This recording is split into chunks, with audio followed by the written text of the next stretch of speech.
SS വേൾഡിൻ്റെ HSA social സയൻസിൻ്റെ ക്ലാസ്സിലേക്ക് എല്ലാവർക്കും സ്വാഗതം. ഇന്നത്തെ ക്ലാസ്സിൽ നമ്മൾ ഡിസ്കസ് ചെയ്യാൻ പോകുന്നത് കഴിഞ്ഞ HSA സോഷ്യൽ സയൻസ് പരീക്ഷയുടെ അതേ രീതിയിലുള്ള ഒരു മോഡൽ ക്വസ്റ്റ്യൻ പേപ്പറാണ്. 100 ചോദ്യങ്ങളാണ് നമ്മളിവിടെ ഈ ക്ലാസ്സിൽ ഉൾപ്പെടുത്തിയിട്ടുള്ളത്. കൂടുതൽ ചോദ്യങ്ങളും സ്റ്റേറ്റ്മെൻറ്റ് രീതിയിലുള്ള ചോദ്യങ്ങളാണ് നമ്മുടെ ക്ലാസ്സിൽ നമ്മൾ ഉൾപ്പെടുത്തിയിട്ടുള്ളത്. അതുപോലെ തന്നെ നമ്മുടെ HSA സോഷ്യൽ സയൻസിൻ്റെ സിലബസ് അനുസരിച്ചുള്ള ക്ലാസ്സുകൾ നമ്മൾ സ്റ്റാർട്ട് ചെയ്തിട്ടുണ്ട്. അപ്പോൾ അതിനെക്കുറിച്ചുള്ള വിവരങ്ങൾ ലഭിക്കാൻ വേണ്ടി ഈ നമ്പറിൽ നിങ്ങൾ കോൺടാക്ട് ചെയ്യാം. 8129529102 812952 അതുപോലെ തന്നെ നമ്മുടെ ചാനലിൻ്റെ ഡിസ്ക്രിപ്ഷൻ ബോക്സിൽ ടെലഗ്രാം ചാനലിൻ്റെ ലിങ്കും ഇതിന് മുന്നേ നമ്മൾ അപ്ലോഡ് ചെയ്ത ക്ലാസ്സുകളുടെ വിവരങ്ങളൊക്കെ ഉണ്ട്. അപ്പോൾ നിങ്ങൾക്ക് അവിടെ ക്ലിക്ക് ചെയ്യാവുന്നതാണ് ഡിസ്ക്രിപ്ഷൻ ബോക്സിൽ വിവരങ്ങൾ ലഭിക്കാൻ വേണ്ടിയിട്ട്.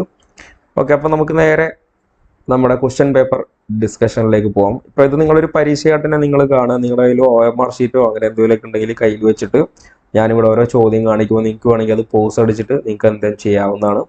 ഞാൻ അതിൻ്റെ ഓരോ ചോദ്യത്തിൻ്റെയും ആൻസർ അവിടെ അതിന് ശേഷമായിരിക്കും പറയാം. ഓക്കെ, അപ്പോൾ നമുക്ക് ഫസ്റ്റ് ക്വസ്റ്റ്യനിലേക്ക് പോകാം.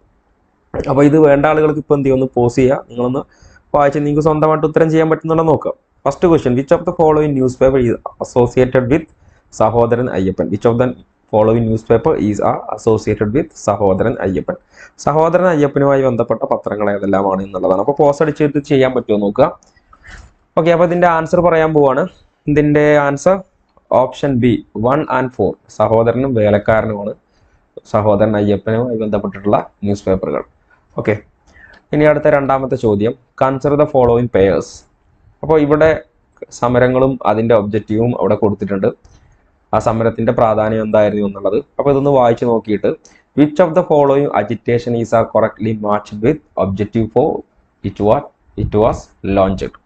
ഓക്കെ, അപ്പോൾ first Punnapra Vayalar uprising, then Kayyur revolt, Nivarthana agitation, Kuttamkulam struggle.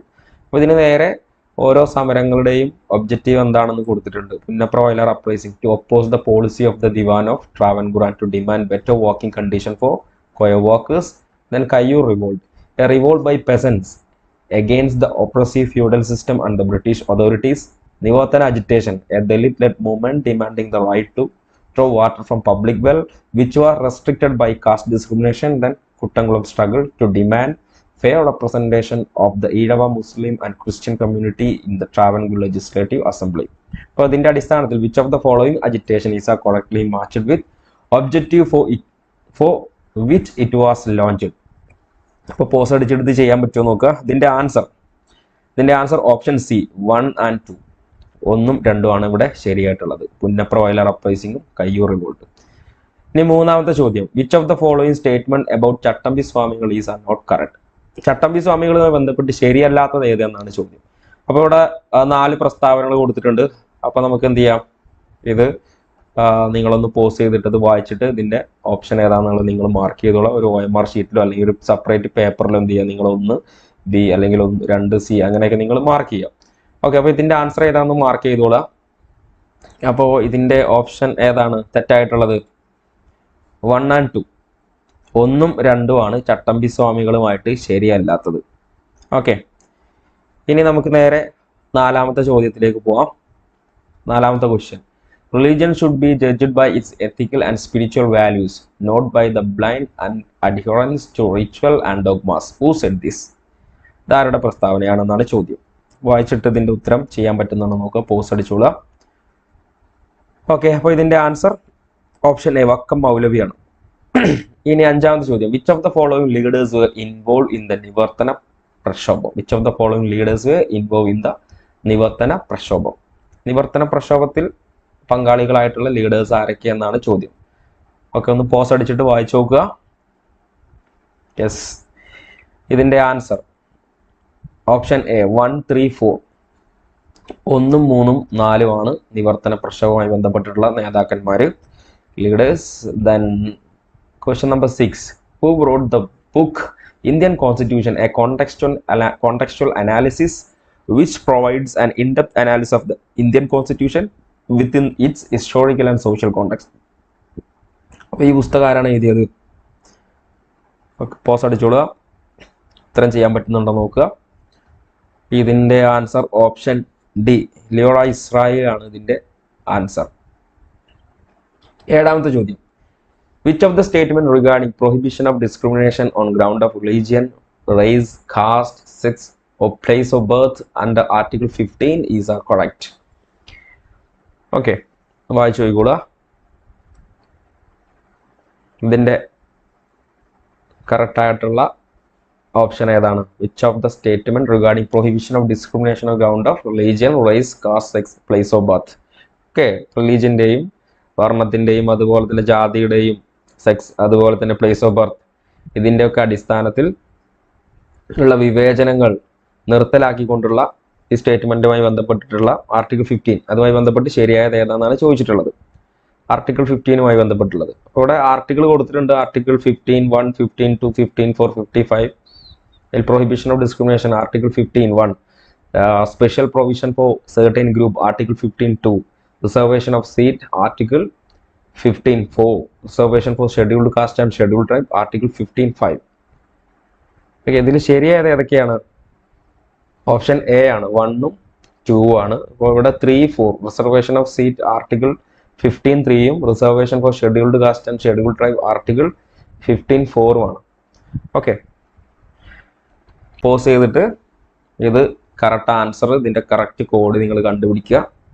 Organisation of agriculture and animal husbandry അതാണ്. Secretariat of parliament, eligibility for reelection, definition of state. Okay, pause ചെയ്തിട്ട് ഇതിൻ്റെ ആൻസർ കണ്ടുപിടിക്കാൻ പറ്റുമോ നോക്കുക. അപ്പോൾ നമുക്ക് ഇതിൻ്റെ ഓപ്ഷൻ കണ്ടുപിടിക്കാൻ. Option C, organisation of agriculture and animal husbandry അതേതാണ്? Article 48. Secretariat of parliament article 98. Eligibility for reelection article 57. Definition of state article 36. ഈ ആർട്ടിക്കിളൊക്കെ വളരെ പ്രധാനപ്പെട്ടതാണ്. ഇനി 9ാമത്തെ ചോദ്യം, through the simple majority of the parliament which of the provision of the constitution can be amend? Okay, വായിച്ചു നോക്കിക്കോളാം. 4 statement കൊടുത്തിട്ടുണ്ട്. Election of president and vice president, quorum requirement in parliament, creation of abolition of legislative council in state, rules of procedures in parliament. അതിൽ ഏതാണ്? For the simple majority of parliament which of the provision of the constitution can be amended? All the above. Okay, 10ാമത്തെ ചോദ്യം നേരത്തെ പോലെ തന്നെ match ചെയ്യാനുള്ളതാണ്. Pose ചെയ്യുക, വായിച്ചു നോക്കുക, ഇത് ചെയ്യാൻ പറ്റുന്നുണ്ടോ നോക്കുക. Habeas corpus, mandamus, certiorari, quo warranto. ഇതിൽ ഹേബിയ കോപ്പസ് അതിന് നേരെ വരുന്നത് ഏതാണ്? ഓക്കെ, പോസ് ചെയ്യാം. ഞാനതിൻ്റെ ആൻസർ പറയാൻ പോവാണ്. ഇതിൻ്റെ ആൻസർ ഓപ്ഷൻ ബി ആണ്. ഹേബിയസ് കോപ്പസ് ഏതാണ്? You shall have the body. Mandamus, we command. Certiorari, by what authority, certiorari to be certified. Quo warranto ഏതാണ്? By what authority. ഓക്കെ, ഇനി 11ാമത്തെ ചോദ്യം നോക്കിക്കോളാം. Which of the statement is correct with respect to SDMA, state disaster management authority? ഇത് വായിച്ചു നോക്കിക്കോളുക. ഇത് കുറച്ച് ഡിഫിക്കൽട്ട് ആയിട്ടുള്ള ചോദ്യങ്ങളാണ്. Which of the statement is correct with respect to SDMA, state disaster management authority? District emergency operation centre, public toll-free number 1077. SDMA is an agency constituted in the state under National Disaster Management Act 2005. The National Disaster Management Act was entered into force on 4th May 2006. 10 members were involved in the Kerala Disaster Management Authority. ഇതിൽ ഏതാണ് SDMAയുമായി ബന്ധപ്പെട്ട് വരുന്നത്? Pose ചെയ്തിട്ട് വായിച്ച് മനസ്സിലാക്കിയിട്ട് അതിൻ്റെ ഉത്തരം ചെയ്യാൻ പറ്റുന്നുണ്ടോ നോക്കുക. ഓപ്ഷൻ എ ആണ്, 1, 2, 4. ഓക്കെ, അതിൽ തെറ്റായിട്ടുള്ളത് 3ാമത്തതാണ്. ഇനി 12ാമത്തെ ചോദ്യം, a great man is one who has the courage to make a sacrifice for the greater god. This is the quote of. അത് ആരുടെ വാക്കുകളാണ്? പോസ് ചെയ്യുക. ഓപ്ഷൻ ബി, ഡോക്ടർ BR അംബേദ്കറിന്റെ വാക്കുകളാണ്. A great man is one who has the courage to make sacrifice for the greater good.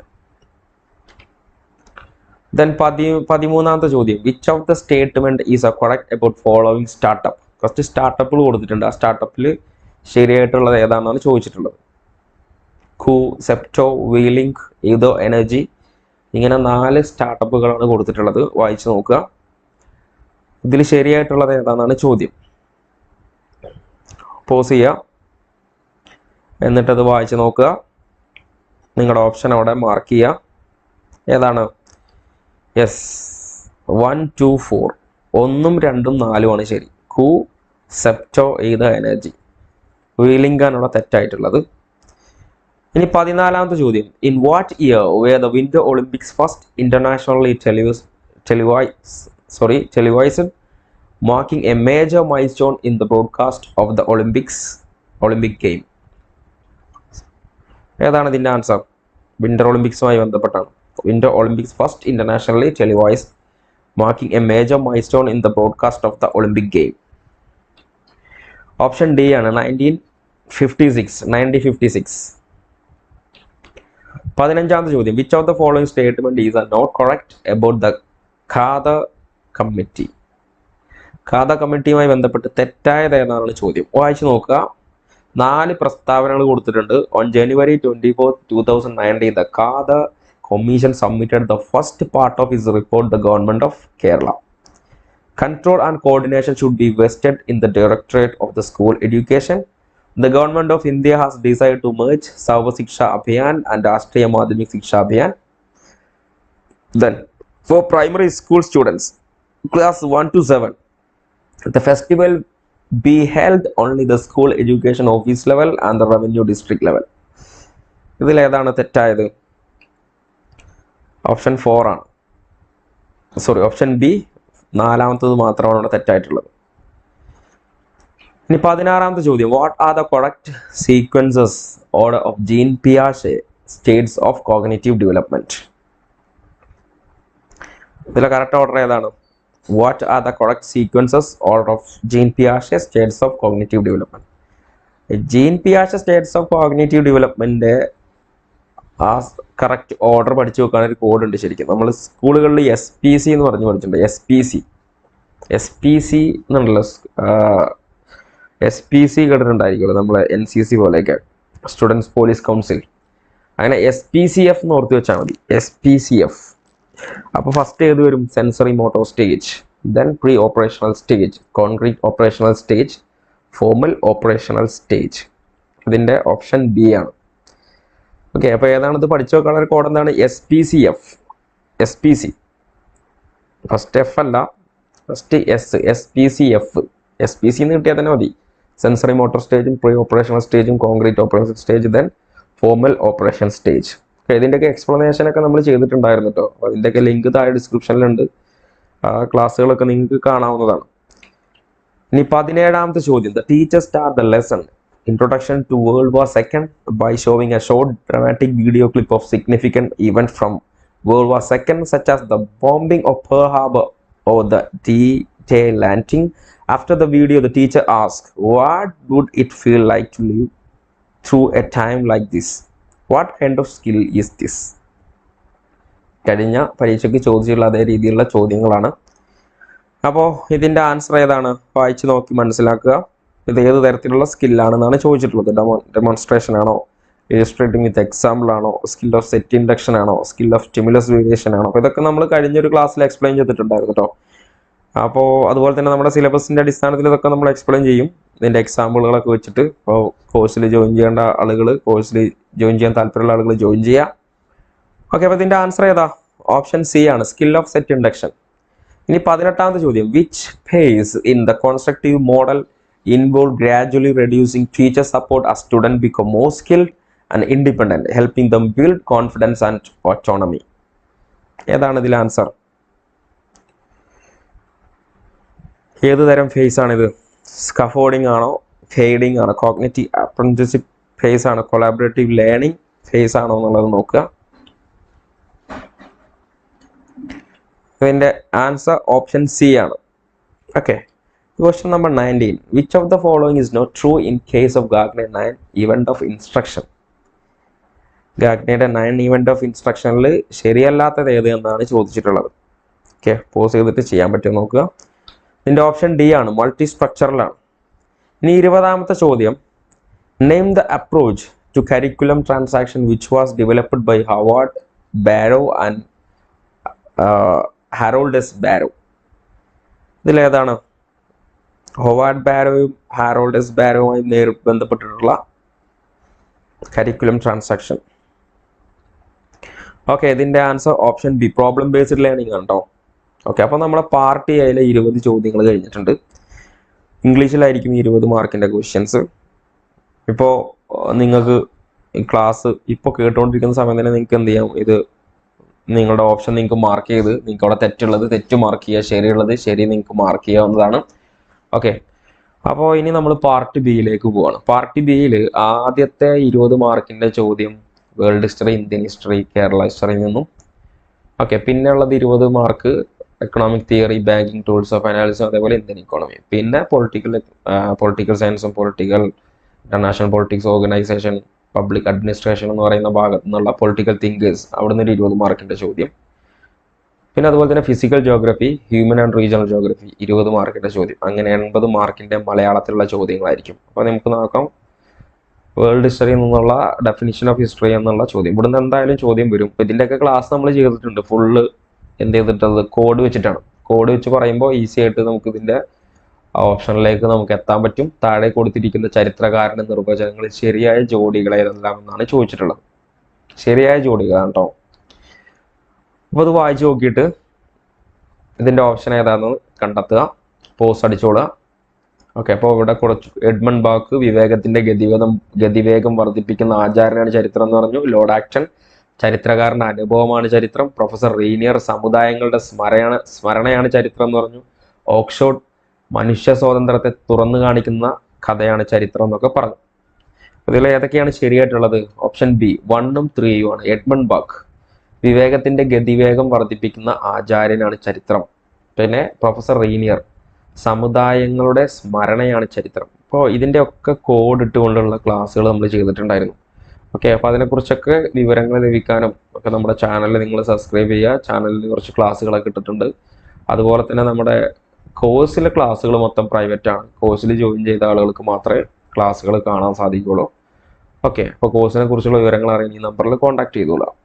Yes, താഴെ കൊടുത്തിട്ടുണ്ട് contact four syllabus based class and study material Dilshad 8129529102 എന്ന നമ്പറിൽ കോൺടാക്ട് ചെയ്തോളാം. Okay, ഇനി 22ാമത്തെ ചോദ്യം. താഴെ കൊടുത്തിരിക്കുന്നതിൽ മെസപ്പൊട്ടേമിയൻ നാഗരികതയുമായി ബന്ധപ്പെട്ട് ശരിയായ പ്രസ്താവനകൾ ഏതെല്ലാം എന്നാണ് ചോദ്യം. നോക്കിക്കോളാം, ഓപ്ഷൻ വായിച്ചോളുക. ഇതിൽ കൊടുത്തിട്ടുള്ള പ്രസ്താവനകൾ വായിച്ചോളുക. 4 പ്രസ്താവനകളുണ്ട്. പോസ് അടിച്ചിട്ട് അത് വായിച്ചിട്ട് ഇതിൻ്റെ ആൻസർ ഏതാണെന്ന് നോക്കുക. ഓക്കെ, അപ്പോൾ ശരിയായ പ്രസ്താവനകൾ ഏതെല്ലാം? ഇതിൻ്റെ ആൻസർ പറയാൻ പോവാണ്. ഓപ്ഷൻ ഡി ആണ്. 1, 2, 3, 4 എല്ലാം ശരിയാണ്. സംസ്കാരത്തിൻ്റെ മൂശ എന്ന് വിശേഷിപ്പിക്കപ്പെടുന്നു. യൂണിഫോൺ അക്കാഡിയൻ ഭാഷ എന്നും അറിയപ്പെടുന്നു. ദുങ്കിയുടെ നിയമങ്ങൾ ക്രോഡീകരിച്ചാണ് ഹമ്മുറാബി നിയമസംഹിത തയ്യാറാക്കിയത്.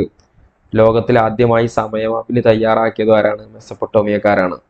ഓക്കെ, എല്ലാം ശരിയാണ്. അപ്പോൾ ഇനി 23ാമത്തെ ചോദ്യം. താഴെ കൊടുത്തിരിക്കുന്നതിൽ ഈജിപ്ഷ്യൻ നാഗരികതയുമായി ബന്ധപ്പെട്ട് തെറ്റായ പ്രസ്താവനകൾ ഏതെല്ലാം? ഓക്കെ, 1 ഈജിപ്തിലെ നെപ്പോളിയൻ തൂത്തൻഖാമൻ, പുരാതന ഈജിപ്ഷ്യൻ സാമ്രാജ്യ സ്ഥാപകൻ മെനസ്, ലോകത്ത് ആദ്യമായി ഏകദൈവാരാധന നിർബന്ധമാക്കിയ രാജാവ് അക്നാട്ടൻ. ഇതിൽ തെറ്റായ പ്രസ്താവനകൾ ഏതൊക്കെയാണ്? 1 മാത്രമാണ് കേട്ടോ. ഈജിപ്തിലെ നെപ്പോളിയൻ തൂത്തൻഖാമൻ എന്ന് പറയുന്നുണ്ട്, അതാണ് ഇതിൽ തെറ്റായിട്ടുള്ളത്. എന്നാൽ പുരാതന ഈജിപ്തിന്റെ സ്ഥാപകൻ മെനസാണ്. ലോകത്ത് ആദ്യമായി ഏകദൈവാരാധന നിർബന്ധമാക്കിയ രാജാവ് അക്നാട്ടനാണ്. അപ്പൊ ഈജിപ്തിലെ നെപ്പോളിയൻ ആരാന്നുള്ളതൊന്ന് കമന്റ് ചെയ്യുക. ഇനി 24ാമത്തെ ചോദ്യം. സിന്ധു നദീതട സംസ്കാരവുമായി ബന്ധപ്പെട്ട സ്ഥലം, കണ്ടെത്തിയ വ്യക്തി എന്നിവയുടെ ശരിയായ കോഡ് കണ്ടുപിടിക്കുക. ഹാരപ്പ, മോഹൻജദാരോ, ചാൻഹുദാരോ, കാലിബംഗൻ. ഇതൊക്കെ കണ്ടുപിടിച്ചത് ആരാണ് എന്നുള്ള കോഡ് താഴെ നോക്കുക. 1, 2, 3, 4 എന്ന് പറഞ്ഞ് മുകളിലും പിന്നെ ABCD ഓപ്ഷൻ ഏതാണെന്ന് നോക്കി സെലക്ട് ചെയ്യുക. 1ന് നേരെയായിട്ടുള്ളത് ഏതാണ്, 2ന് നേരെയുള്ളത് ഏതാണ്, 3ന് നേരെ, 4ന് നേരെ. Okay, yes. അപ്പോൾ പോസ് അടിച്ചിട്ട് ഉത്തരം കണ്ടെത്താൻ നോക്കുക. ഞാൻ അതിന്റെ ആൻസർ പറയാൻ പോവാണ്. ഓപ്ഷൻ സി ആണ്. ഹാരപ്പ കണ്ടുപിടിച്ചാരാണ്? ദയാറാം സാഹ്നി. മോഹൻജദാരോ കണ്ടുപിടിച്ചതാരാണ്? RD Banerji. Chanhudaro MG Majumdar. Kalibangan Amalananda Ghosh. Ghosh. Okay, question 25. താഴെ കൊടുത്തിരിക്കുന്നവയിൽ ഗ്രീക്ക് നാഗരികതയുമായി ബന്ധപ്പെട്ട് ശരിയായ പ്രസ്താവനകൾ ഏതെല്ലാം എന്നാണ് ചോദ്യം. ഗ്രീക്ക് സംസ്കാരത്തിന്റെ ആരംഭ വർഷം BC 776 എന്ന് കൊടുത്തിട്ടുണ്ട്. ലോകത്തിലെ ആദ്യ തിരഞ്ഞെടുക്കപ്പെട്ട രാജാവ് ക്ലിസ്തനിസ്. ജനാധിപത്യത്തിന്റെ പിതാവ് പെരിക്ലിയസ്. തൂസി ഡൈസസ്, സെനോഫാൻ എന്നിവർ ഗ്രീക്ക് ചരിത്രകാരന്മാരാണ്. ഇതിലേതാണ്? 1ഉം നാലുമാണ് ശരിയായിട്ടുള്ളത്. ഗ്രീക്ക് സംസ്കാരത്തിന്റെ ആരംഭ വർഷം BC 776. തൂസിഡൈഡസ്, സെനോഫൻ എന്നിവർ ഗ്രീക്ക് ചരിത്രകാരന്മാരാണ്. അപ്പോൾ രണ്ടാമത്തെയും മൂന്നാമത്തെയും പ്രസ്താവനകളാണ് ഏതുള്ളത് തെറ്റ്. അപ്പൊ ലോകത്തിൽ ആദ്യത്തെ തിരഞ്ഞെടുക്കപ്പെട്ട രാജാവ് ആരാണ് ശരിക്കും? അതുപോലെ ജനാധിപത്യത്തിന്റെ പിതാവ് ആരാണ് എന്നുള്ളതൊക്കെ ഒന്ന് കമന്റ് ചെയ്യാം. ഓക്കെ, 26ാമത്തെ ചോദ്യം. താഴെ കൊടുത്തിരിക്കുന്നതിൽ അരിസ്റ്റോട്ടലുമായി ബന്ധപ്പെട്ട് ശരിയായ പ്രസ്താവനകൾ ഏതെല്ലാം എന്നാണ് ചോദ്യം. അപ്പോൾ BC 384 വടക്കൻ ഗ്രീസിലെ സ്റ്റാജിറ എന്ന ഗ്രാമത്തിലാണ് അരിസ്റ്റോട്ടിൽ ജനിച്ചത്. നീതി എന്നത് ആത്മാവിന്റെ ഉദാത്തതയും അനീതി എന്നത് ആത്മാവിന്റെ വികലതയുമാണ് അരിസ്റ്റോട്ടലിന്റെ വാക്കുകളാണ്. മാതൃകകളുടെ സിദ്ധാന്തം, തിയറി ഓഫ് ഫോം എന്ന പ്ലേറ്റോയുടെ തത്വചിന്തയിലെ പല മൗലിക ആശയങ്ങളെയും അരിസ്റ്റോട്ടിൽ നിരാകരിച്ചിട്ടുണ്ട്. ഓക്കെ, കുറച്ച് അഡ്വാൻസ്ഡ് ആയിട്ടുള്ള ചോദ്യമാണ് അതൊക്കെ. താഴെ കൊടുത്തിരിക്കുന്ന ഒരു അരിസ്റ്റോട്ടലുമായി ബന്ധപ്പെട്ട് ശരിയായ പ്രസ്താവന ഏതൊക്കെയാണ്? അപ്പൊ നോക്കിക്കോളുക. ഇതിന്റെ ഓപ്ഷൻ ഏതാണ്? ഇതിന്റെ കറക്റ്റ് ആൻസർ ഓപ്ഷൻ എ ആണ്. 1ഉം 3ഉം ആണ് കേട്ടോ. 1ഉം 3ഉം ആണ് നമ്മുടെ അരിസ്റ്റോട്ടലുമായി ബന്ധപ്പെട്ടിട്ടുള്ള പ്രസ്താവനകൾ. ഓക്കെ, അപ്പൊ നീതി എന്നത് ആത്മാവിന്റെ ഉദാത്തതയും അനീതി എന്നത് ആത്മാവിന്റെ വികലതയുമാണ് എന്നത് ആരുടെ വാക്കുകളാണ്? ഓക്കെ, പ്ലേറ്റോയുടെ വാക്കുകളാണത്. ഇനി നമുക്ക് നേരെ 27ാമത്തെ ക്വസ്റ്റ്യനിലേക്ക് പോകാം. താഴെ കൊടുത്തിരിക്കുന്നത് തോമസ് മൂർ എന്ന നവോത്ഥാന ചിന്തകനുമായി ബന്ധപ്പെട്ട പ്രസ്താവനകൾ ഏതെല്ലാം? നോക്കിക്കോളാം. ലോർഡ് ചാൻസലർ പദവി വഹിച്ചിരുന്ന അദ്ദേഹം യൂട്ടോപ്യ എന്ന ഗ്രന്ഥത്തിന്റെ കർത്താവ് എന്ന നിലയിലും അറിയപ്പെടുന്നു. കേരള കത്തോലിക്ക യുവജന പ്രസ്ഥാനത്തിന്റെ രക്ഷാധികാരിയായി കണക്കാക്കപ്പെടുന്ന വിശുദ്ധനായ തോമസ് മോർ ആണ്. 1535 ജൂലൈ 6 രക്തസാക്ഷിത്വം വഹിച്ചു. അദ്ദേഹവുമായി ബന്ധപ്പെട്ടുള്ള ശരിയായ പ്രസ്താവനകൾ ഏതെല്ലാം എന്നാണ് ചോദിച്ചിട്ടുള്ളത്. പോസ് ചെയ്തിട്ട് ഇതിന്റെ ഓപ്ഷൻ കണ്ടെത്താൻ നോക്കുക. ഇതിന്റെ ആൻസർ പറയാൻ പോവാണ്. ഓപ്ഷൻ ഡി ആണ്, എല്ലാം ശരിയാണ്. ഓക്കെ, തോമസ് മോറുമായി ബന്ധപ്പെട്ട്. 28ാം ചോദ്യം. ഫ്രഞ്ച് വിപ്ലവവുമായി ബന്ധപ്പെട്ട് തെറ്റായ പ്രസ്താവനകൾ ഏതെല്ലാം? ഓക്കെ, അപ്പൊ ഇവിടെ കുറച്ച് ആളുകളുടെ വാക്കുകളാണ് കൊടുത്തിട്ടുള്ളത്. അതിൽ തെറ്റായത് ഏതെന്നാണ് ചോദിച്ചിട്ടുള്ളത്. ലൂയി 14 പറഞ്ഞത് എനിക്ക് ശേഷം പ്രളയം എന്ന് പറഞ്ഞു. ലൂയി 15 ഞാനാണ് രാഷ്ട്രം, രാജാവിന്റെ അധികാരങ്ങളെല്ലാം ദൈവം നൽകിയതാണ്, അതിനാൽ രാജാവിനെ ചോദ്യം ചെയ്യാൻ ദൈവത്തിന് മാത്രമേ അധികാരമുള്ളൂ. മേരി അൻറ്റോയിനറ്റ്, നിങ്ങൾക്ക് റൊട്ടി ഇല്ലെങ്കിൽ എന്താ കേക്ക് തിന്നുകൂടെ? വിൽ ഡ്യൂറന്റ്, ഫ്രാൻസ് തുമ്മിയാൽ യൂറോപ്പിനാകെ ജലദോഷം പിടിക്കും. ഓക്കെ, അപ്പൊ ഇതില് ഫ്രഞ്ച് വിപ്ലവവുമായി ബന്ധപ്പെട്ട് തെറ്റായ പ്രസ്താവനകളാണ് ചോദിച്ചിട്ടുള്ളത്. ഓക്കെ, ഏതാണ്? 1ഉം 2ഉം 4ഉം. നിങ്ങൾ നോക്കിക്കൂടാ, 1ഉം 2ഉം 4ഉം ഒക്കെ അതിൽ തെറ്റായിട്ടുള്ള വാക്കുകളാണ്. അതിൽ മേരി അൻറ്റോയിനറ്റ് പറഞ്ഞത് മാത്രമാണ് എന്തുള്ളത് അവിടെ ശരിയായിട്ടുള്ളത്. ബാക്കിയൊക്കെ തെറ്റാണ്. ഇപ്പോൾ ലൂയി 15 എന്ത് പറഞ്ഞത്? എനിക്ക് ശേഷം പ്രളയം എന്ന് പറഞ്ഞത് അല്ലെ. ലൂയി 14 ഞാനാണ് രാഷ്ട്രം എന്ന് പറഞ്ഞത്. ഫ്രാൻസ് തുമ്മിയാൽ യൂറോപ്പിന് ആകെ ജലദോഷം പിടിക്കും എന്ന് പറഞ്ഞ ആരാണത് പറഞ്ഞിട്ടുള്ളത്? അതൊന്ന് കമന്റ് ചെയ്യുക. നമ്മുടെ 10ാം ക്ലാസ്സിലെ ടെക്സ്റ്റ് ബുക്കിൽ വളരെ വ്യക്തമായിട്ട് പറഞ്ഞിട്ടുണ്ട്. മെറ്റേണിച്ച് പറഞ്ഞിട്ടുള്ള വാക്കുകളാണ്. Okay, yes. ഇനി 29ാമത്തെ ചോദ്യം. ലോകമഹായുദ്ധങ്ങൾ, കലാസൃഷ്ടികൾ എന്നിവയുമായി ബന്ധപ്പെട്ട് ശരിയായ കോഡ് കണ്ടുപിടിക്കുക. അപ്പോൾ യാങ് റെന്നയുടെ ആർട്ട് ലോകമഹായുദ്ധവുമായി ബന്ധപ്പെട്ടത് ഏതാണ്? Lewis Milestone, Stanley Kubrick, Ernest Hemingway. അതൊക്കെ നോക്കുക, പോസ് അടിക്കുക, ഉത്തരം ചെയ്യാൻ പറ്റുമോ നോക്കുക. ഓക്കെ, അപ്പോൾ നമുക്ക് ഇതിന്റെ ആൻസറിലേക്ക് പോവാം. ഇതിന്റെ കറക്റ്റ് ഓപ്ഷൻ സി ആണ്, DCBA. എങ്ങനെയാണ്? യാങ് റെന്നയുടെ ഗ്രാൻഡ് ഇല്യൂഷൻ ആരുടെ? Jean Renoir. ദെൻ ലെവിസ് മൈൻസ്റ്റോണിന്റെ ആണ് ഇത് all quiet on the western front. Stanley Kubrick അദ്ദേഹത്തിന് path of glory. Ernest Hemingway മണി മുഴങ്ങുന്നത് ആർക്ക് വേണ്ടി? അപ്പോൾ വളരെ പ്രധാനപ്പെട്ട ഒരു ചോദ്യമാണിത്. ഇതൊക്കെ പഠിച്ചു നോക്കുക. ഇനി 30ാമത്തെ ചോദ്യം. ഇന്ത്യയും ഐക്യരാഷ്ട്ര സംഘടനയുമായി ബന്ധപ്പെട്ട് തെറ്റായ പ്രസ്താവന ഏതാണെന്നാണ് ചോദ്യം. പോസ് ചെയ്യാതെ വായിച്ചു നോക്കുക. ഇന്ത്യ ഐക്യരാഷ്ട്ര സംഘടനയിൽ അംഗമായത് 1945 ഒക്ടോബർ 30. ഇന്ത്യക്ക് വേണ്ടി 1945 UN ചാർട്ടർ ഒപ്പുവെച്ചത് sir Ramaswami Mudaliar. UNO under secretary ആയിരുന്ന ആദ്യ ഇന്ത്യക്കാരനാണ് Shashi Tharoor. UNO under secretary ആയി 2015 നിയമിതനായ ഇന്ത്യൻ ആരാണ്? വിജയ് കെ നമ്പ്യാർ. അപ്പൊ ഇതിൽ തെറ്റായ പ്രസ്താവന ഏതാണെന്നാണ് ചോദിച്ചിട്ടുള്ളത്. അപ്പൊ ഇതിൽ ഓപ്ഷൻ ഡി ആണ്. അപ്പൊ ആരാണ് UN അണ്ടർ സെക്രട്ടറി 2015 നിയമിതനായത് ആരാണ്? അതൊന്ന് കമന്റ് ചെയ്യാം. ഓക്കെ, ഇനി 31ാമത്തെ ചോദ്യം. വിദേശ സഞ്ചാരികൾ ഇന്ത്യയിൽ എത്തിയപ്പോൾ അന്ന് ഭരണം നടത്തിയിരുന്ന രാജാക്കന്മാർ എന്നിവയുടെ ശരിയായ കോഡ് കണ്ടുപിടിക്കുക. പ്രധാനപ്പെട്ട ഒരു ചോദ്യമാണ്. വിദേശസഞ്ചാരികൾ ഇന്ത്യയിൽ എത്തിയപ്പോൾ അന്ന് ഭരണം നടത്തിയ രാജാക്കന്മാർ എന്നിവയുടെ ശരിയായ കോഡ് കണ്ടുപിടിക്കുക. പോസ് ചെയ്യുക, ശരിക്കും വായിച്ചു നോക്കിക്കോളുക, എന്നിട്ട് ഇതിന്റെ ഓപ്ഷൻ കിട്ടിയോ എന്നിട്ട് നിങ്ങൾ പ്ലേ ചെയ്യുക. ഓക്കെ, അപ്പോൾ ഇതിന്റെ ആൻസർ ഞാൻ പറയാൻ പോവാണ്. ഇതിന്റെ ആൻസർ ഓപ്ഷൻ ബി ആണ്. അപ്പോൾ മെഗസ്തനീസ് ചന്ദ്രഗുപ്ത മൗര്യന്റെ കാലത്താണ് എന്ത് ചെയ്യുന്നത്, ഇന്ത്യ സഞ്ചരിക്കുന്നത്. പിന്നെ ഹ്യുവാൻസാങ് അദ്ദേഹം ഹർഷവർദ്ധന്റെ കാലത്താണ്. അൽ ബിറൂണി മുഹമ്മദ് ഗസ്നിയുടെ കാലത്താണ്. ഇബ്നു ബത്തൂത്ത മുഹമ്മദ് ബിൻ തുഗ്ലക്കിന്റെ കാലത്താണ്. ഓക്കെ, അപ്പോൾ മെഗസ്തനീസ് എന്നാണ് ചന്ദ്രഗുപ്ത മൗര്യന്റെ കാലത്തും, ഹുവാൻസാങ് എന്നാണ് ഹർഷവർദ്ധന്റെ കാലത്ത്, അൽ ബിറൂണി മുഹമ്മദ് ഗസ്നിയുടെ കാലത്ത്, ഇബ്നു ബത്തൂത്ത മുഹമ്മദ് ബിൻ തുഗ്ലക്കിന്റെ കാലത്ത്. ഓക്കെ, അപ്പോൾ പഠിച്ചു നോക്കുക, വളരെ പ്രധാനപ്പെട്ടതാണ്. ഇനി നമ്മൾ പോകുന്നത് നേരെ 32ാമത്തെ ചോദ്യം. ജൈനമതം പ്രധാനമായും ഏതെല്ലാം ഇന്ത്യൻ സംസ്ഥാനങ്ങളിലാണ് സാന്നിധ്യം ഉണ്ടായിരുന്നത്? അടുത്തൊരു ചോദ്യം. ജൈനമതം പ്രധാനമായും ഏതെല്ലാം ഇന്ത്യൻ സംസ്ഥാനങ്ങളിലാണ് സാന്നിധ്യം ഉണ്ടായിരുന്നത്? ഓക്കെ, പോസ് ചെയ്യാം. അപ്പോൾ ഇതിന്റെ ആൻസർ 32ാമത്തെ ഓപ്ഷൻ ബി, എല്ലാം ശരിയാണ്. കർണാടക, മഹാരാഷ്ട്ര, ഗുജറാത്ത്, രാജസ്ഥാൻ, ഇവിടെയൊക്കെ ജൈനമതത്തിന്റെ പ്രധാനമായും ഇതിന്റെയൊക്കെ സാന്നിധ്യം ഉണ്ടായിരുന്നു. ഈ സംസ്ഥാനങ്ങൾ കർണാടക, മഹാരാഷ്ട്ര, ഗുജറാത്ത്, രാജസ്ഥാൻ. ബാമിനി സാമ്രാജ്യവുമായി ബന്ധപ്പെട്ട് തെറ്റായ പ്രസ്താവന ഏതെല്ലാം? 33ാമത്തെ ചോദ്യം. ബാമിനി സാമ്രാജ്യവുമായി ബന്ധപ്പെട്ട് തെറ്റായ പ്രസ്താവന. അപ്പൊ ബാമിനിയുടെ തലസ്ഥാനം 1347 മുതൽ 1425 വരെ ഹസനാബാദ്, ഗുൽബർഗ ആയിരുന്നു. ബാമിനിയുടെ തലസ്ഥാനം പിന്നീട് ഹൈദരാബാദിലേക്ക് മാറ്റി. മുഹമ്മദ് കാസിം ഹിന്ദു ഷാ ബാമിനി സാമ്രാജ്യത്തിന്റെ സവിസ്തരമായ ചരിത്രം രേഖപ്പെടുത്തി. ഏതാണ് ഇതിന്റെ ആൻസർ? പോസ് ചെയ്യുക, നന്നായിട്ട് വായിച്ചു നോക്കുക. ഇതിന്റെ ആൻസർ ഓപ്ഷൻ ബി 2 മാത്രമാണ് കേട്ടോ. ബാമിനിയുടെ തലസ്ഥാനം എങ്ങോട്ടേക്കാണ് മാറ്റിയത്? നമ്മുടെ ഹസനാബാദ്, ഗുൽബർഗയിൽ നിന്ന് ഹൈദരാബാദിലേക്ക് മാറ്റി എന്ന് പറയുന്നുണ്ട്. ശരിക്കും എങ്ങോട്ടേക്കാണ് മാറ്റിയത് എന്നുള്ളത് എന്ത് ചെയ്യുക, ഒന്ന് കമന്റ് ചെയ്യുക. 34ാമത്തെ ചോദ്യം. ഫ്രഞ്ച് വ്യാപാര കേന്ദ്രങ്ങൾ അവ സ്ഥിതി ചെയ്തിരുന്ന സംസ്ഥാനങ്ങൾ എന്നിവയുടെ ശരിയായ കോഡ് കണ്ടുപിടിക്കുക. ഓക്കെ, ചോദ്യം നോക്കുക. ഫ്രഞ്ച് വ്യാപാര കേന്ദ്രങ്ങൾ അവ സ്ഥിതി ചെയ്തിരുന്ന സംസ്ഥാനങ്ങൾ എന്നിവയുടെ ശരിയായ കോഡ് കണ്ടുപിടിക്കുക. ചന്ദാനഗർ എവിടെയാണ്? കാരക്കൽ, യാനം, മാഹി. പോസ് ചെയ്യുക, നന്നായിട്ട് വായിച്ചു നോക്കുക, ഓപ്ഷൻ കണ്ടെത്താൻ നോക്കുക. അപ്പോൾ ഇതിന്റെ correct option A B C D കറക്റ്റാണ് കൊടുത്തിട്ടുള്ളത്. ചന്ദാനഗർ ബംഗാൾ തന്നെയാണ്, കാരക്കൽ തമിഴ്നാട്, യാനം ആന്ധ്രാപ്രദേശ്, മാഹി കേരളം. ഓക്കെ, 35ാമത്തെ ചോദ്യം. അടുത്ത ക്വസ്റ്റ്യൻ നോക്കിക്കോളാം. ഇന്ത്യൻ നാഷണൽ കോൺഗ്രസുമായി ബന്ധപ്പെട്ട് നിലവിലുള്ള പ്രസിദ്ധീകരണങ്ങളും ജേണലുകളും അവയുടെ സ്ഥാപകർ അല്ലെങ്കിൽ അത് എഴുതിയത് ആരാണ് മായി ബന്ധപ്പെട്ടുള്ള ശരിയായ ജോഡി ഏതാണെന്നാണ് ചോദിച്ചിട്ടുള്ളത്. ശരിയായ ജോഡികൾ ഏതൊക്കെയാണ്?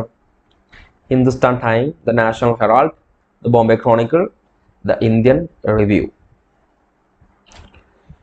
ശരിയായത് 1ഉം 3ഉം ആണ് കേട്ടോ. 1ഉം 3ഉം. Hindustan time KM Panikkar, the Bombay Chronicle Feroz Shah Mehta. അപ്പോൾ നാഷണൽ ഹെറാൾഡും ഇന്ത്യൻ റിവ്യൂ ഇത് ആരെല്ലാമാണ് ഇതിന്റെ ജേണലുകൾ ആരുമായി ബന്ധപ്പെട്ടാന്നുള്ളതൊന്ന് കമന്റ് ചെയ്യുക. നാഷണൽ ഹെറാൾഡും ഇന്ത്യൻ റിവ്യൂ ഒന്ന് കമന്റ് ചെയ്യുക താഴെ. ഓക്കെ, നമ്പർ ഇട്ട് കൊടുത്താൽ മതി. 35ാമത്തെ ക്വസ്റ്റ്യൻ QS 35. നാഷണൽ ഹെറാൾഡ് എഴുതിയത് ഇദ്ദേഹമാണ്, ഇന്ത്യൻ റിവ്യൂ എഴുതിയത് ഇദ്ദേഹമാണെന്ന് കമന്റ് ചെയ്യുക. ഓക്കെ, 36ാമത്തെ ചോദ്യം. തൂഫത്തുൽ മുജാഹിദീനുമായി ബന്ധപ്പെട്ട് ശരിയായ പ്രസ്താവനകൾ ഏതെല്ലാം? സൈനുദ്ദീൻ മഖ്തൂൻ ഒന്നാമൻ രചിച്ച പ്രശസ്തമായ ഒരു സമര ചരിത്ര കൃതിയാണിത്. ബീജാപ്പൂരിലെ ഭരണാധികാരിയായിരുന്ന സുൽത്താൻ അലി ആദിൽ ഷാ ഒന്നാമന്റെ പേരിലാണ് ഈ പുസ്തകം ഗ്രന്ഥകാരൻ സമർപ്പിച്ചിട്ടുള്ളത്. ഈ പുസ്തകം എഴുതി പൂർത്തിയാക്കിയത് 1591-ലാണ്. അപ്പൊ ഇതില് ശരിയായ പ്രസ്താവനകളാണ് ചോദിച്ചിട്ടുള്ളത്. അപ്പൊ നന്നായിട്ട് വായിച്ചു നോക്കുക, പോസ് അടിക്കുക, വീഡിയോ പോസ് അടിച്ചിട്ട് വായിച്ചു നോക്കുക. ഓക്കെ, അപ്പൊ ഇതിന്റെ ആൻസർ ഓപ്ഷൻ സി ആണ്. 2ഉം 3ഉം ആണ് കേട്ടോ. 2ഉം 3ഉം ആണ് ഇതിന്റെ ശരിയായിട്ടുള്ള പ്രസ്താവനകൾ. 2ഉം 3ഉം ബീജാപ്പൂരിലെ ഭരണാധികാരിയായിരുന്ന സുൽത്താൻ അലി ആദിൽ ഷാ ഒന്നാമന്റെ പേരിലാണ് ഈ പുസ്തക ഗ്രന്ഥകാരൻ സമർപ്പിച്ചത്. ഈ പുസ്തകം എഴുതി പൂർത്തിയാക്കിയത് 1591-ലാണ്. ഓക്കെ, ഇനി ഇത് ആരാ എഴുതിയത്? സൈനുദ്ദീൻ മഖ്ദൂം ഒന്നാമൻ രചിച്ച പ്രശസ്തമായ ഒരു സമര ചരിത്ര കൃതിയാണെന്ന് പറയുന്നുണ്ട്. അപ്പൊ ഇതിൽ ആരാണ് അവിടെ ഒന്നാമനാണോ, രണ്ടാമനാണോ, മൂന്നാമനാണോ എന്നുള്ളത് നോക്കിയിട്ടൊന്ന് കമന്റ് ചെയ്യാം. ഓക്കെ, ഇനി 37ാമത്തത്. താഴെ കൊടുത്തിരിക്കുന്നതിൽ കേരള ചരിത്രവുമായി ബന്ധപ്പെട്ട് തെറ്റായ പ്രസ്താവനകൾ ഏതെല്ലാം എന്നാണ് ചോദ്യം. അപ്പൊ അത് വായിച്ചു നോക്കുക.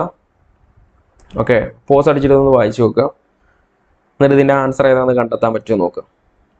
ഓക്കെ, അപ്പൊ ഞാൻ ഇതിന്റെ ആൻസർ പറയാൻ പോവാണ്.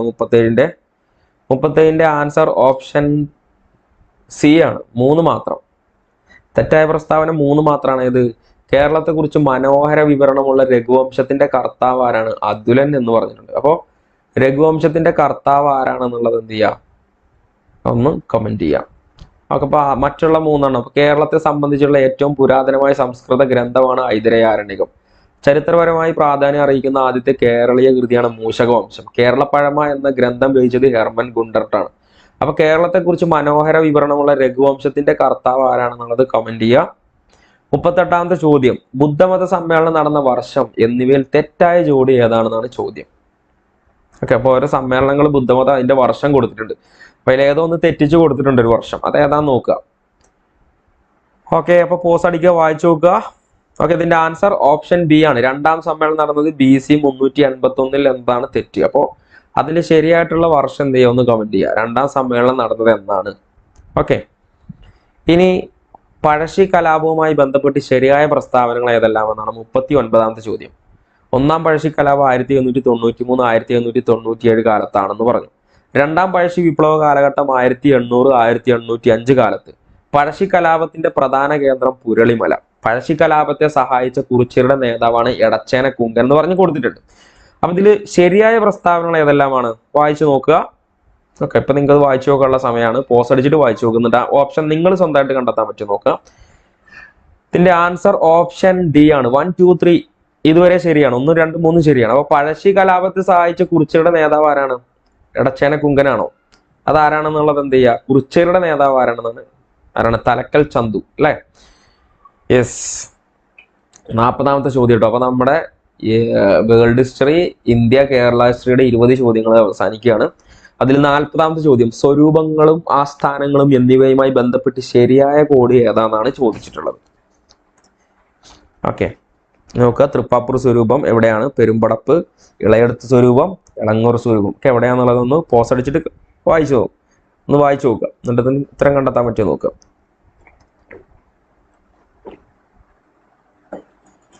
യെസ്, ഓപ്ഷൻ ഡി ആണ് കേട്ടോ.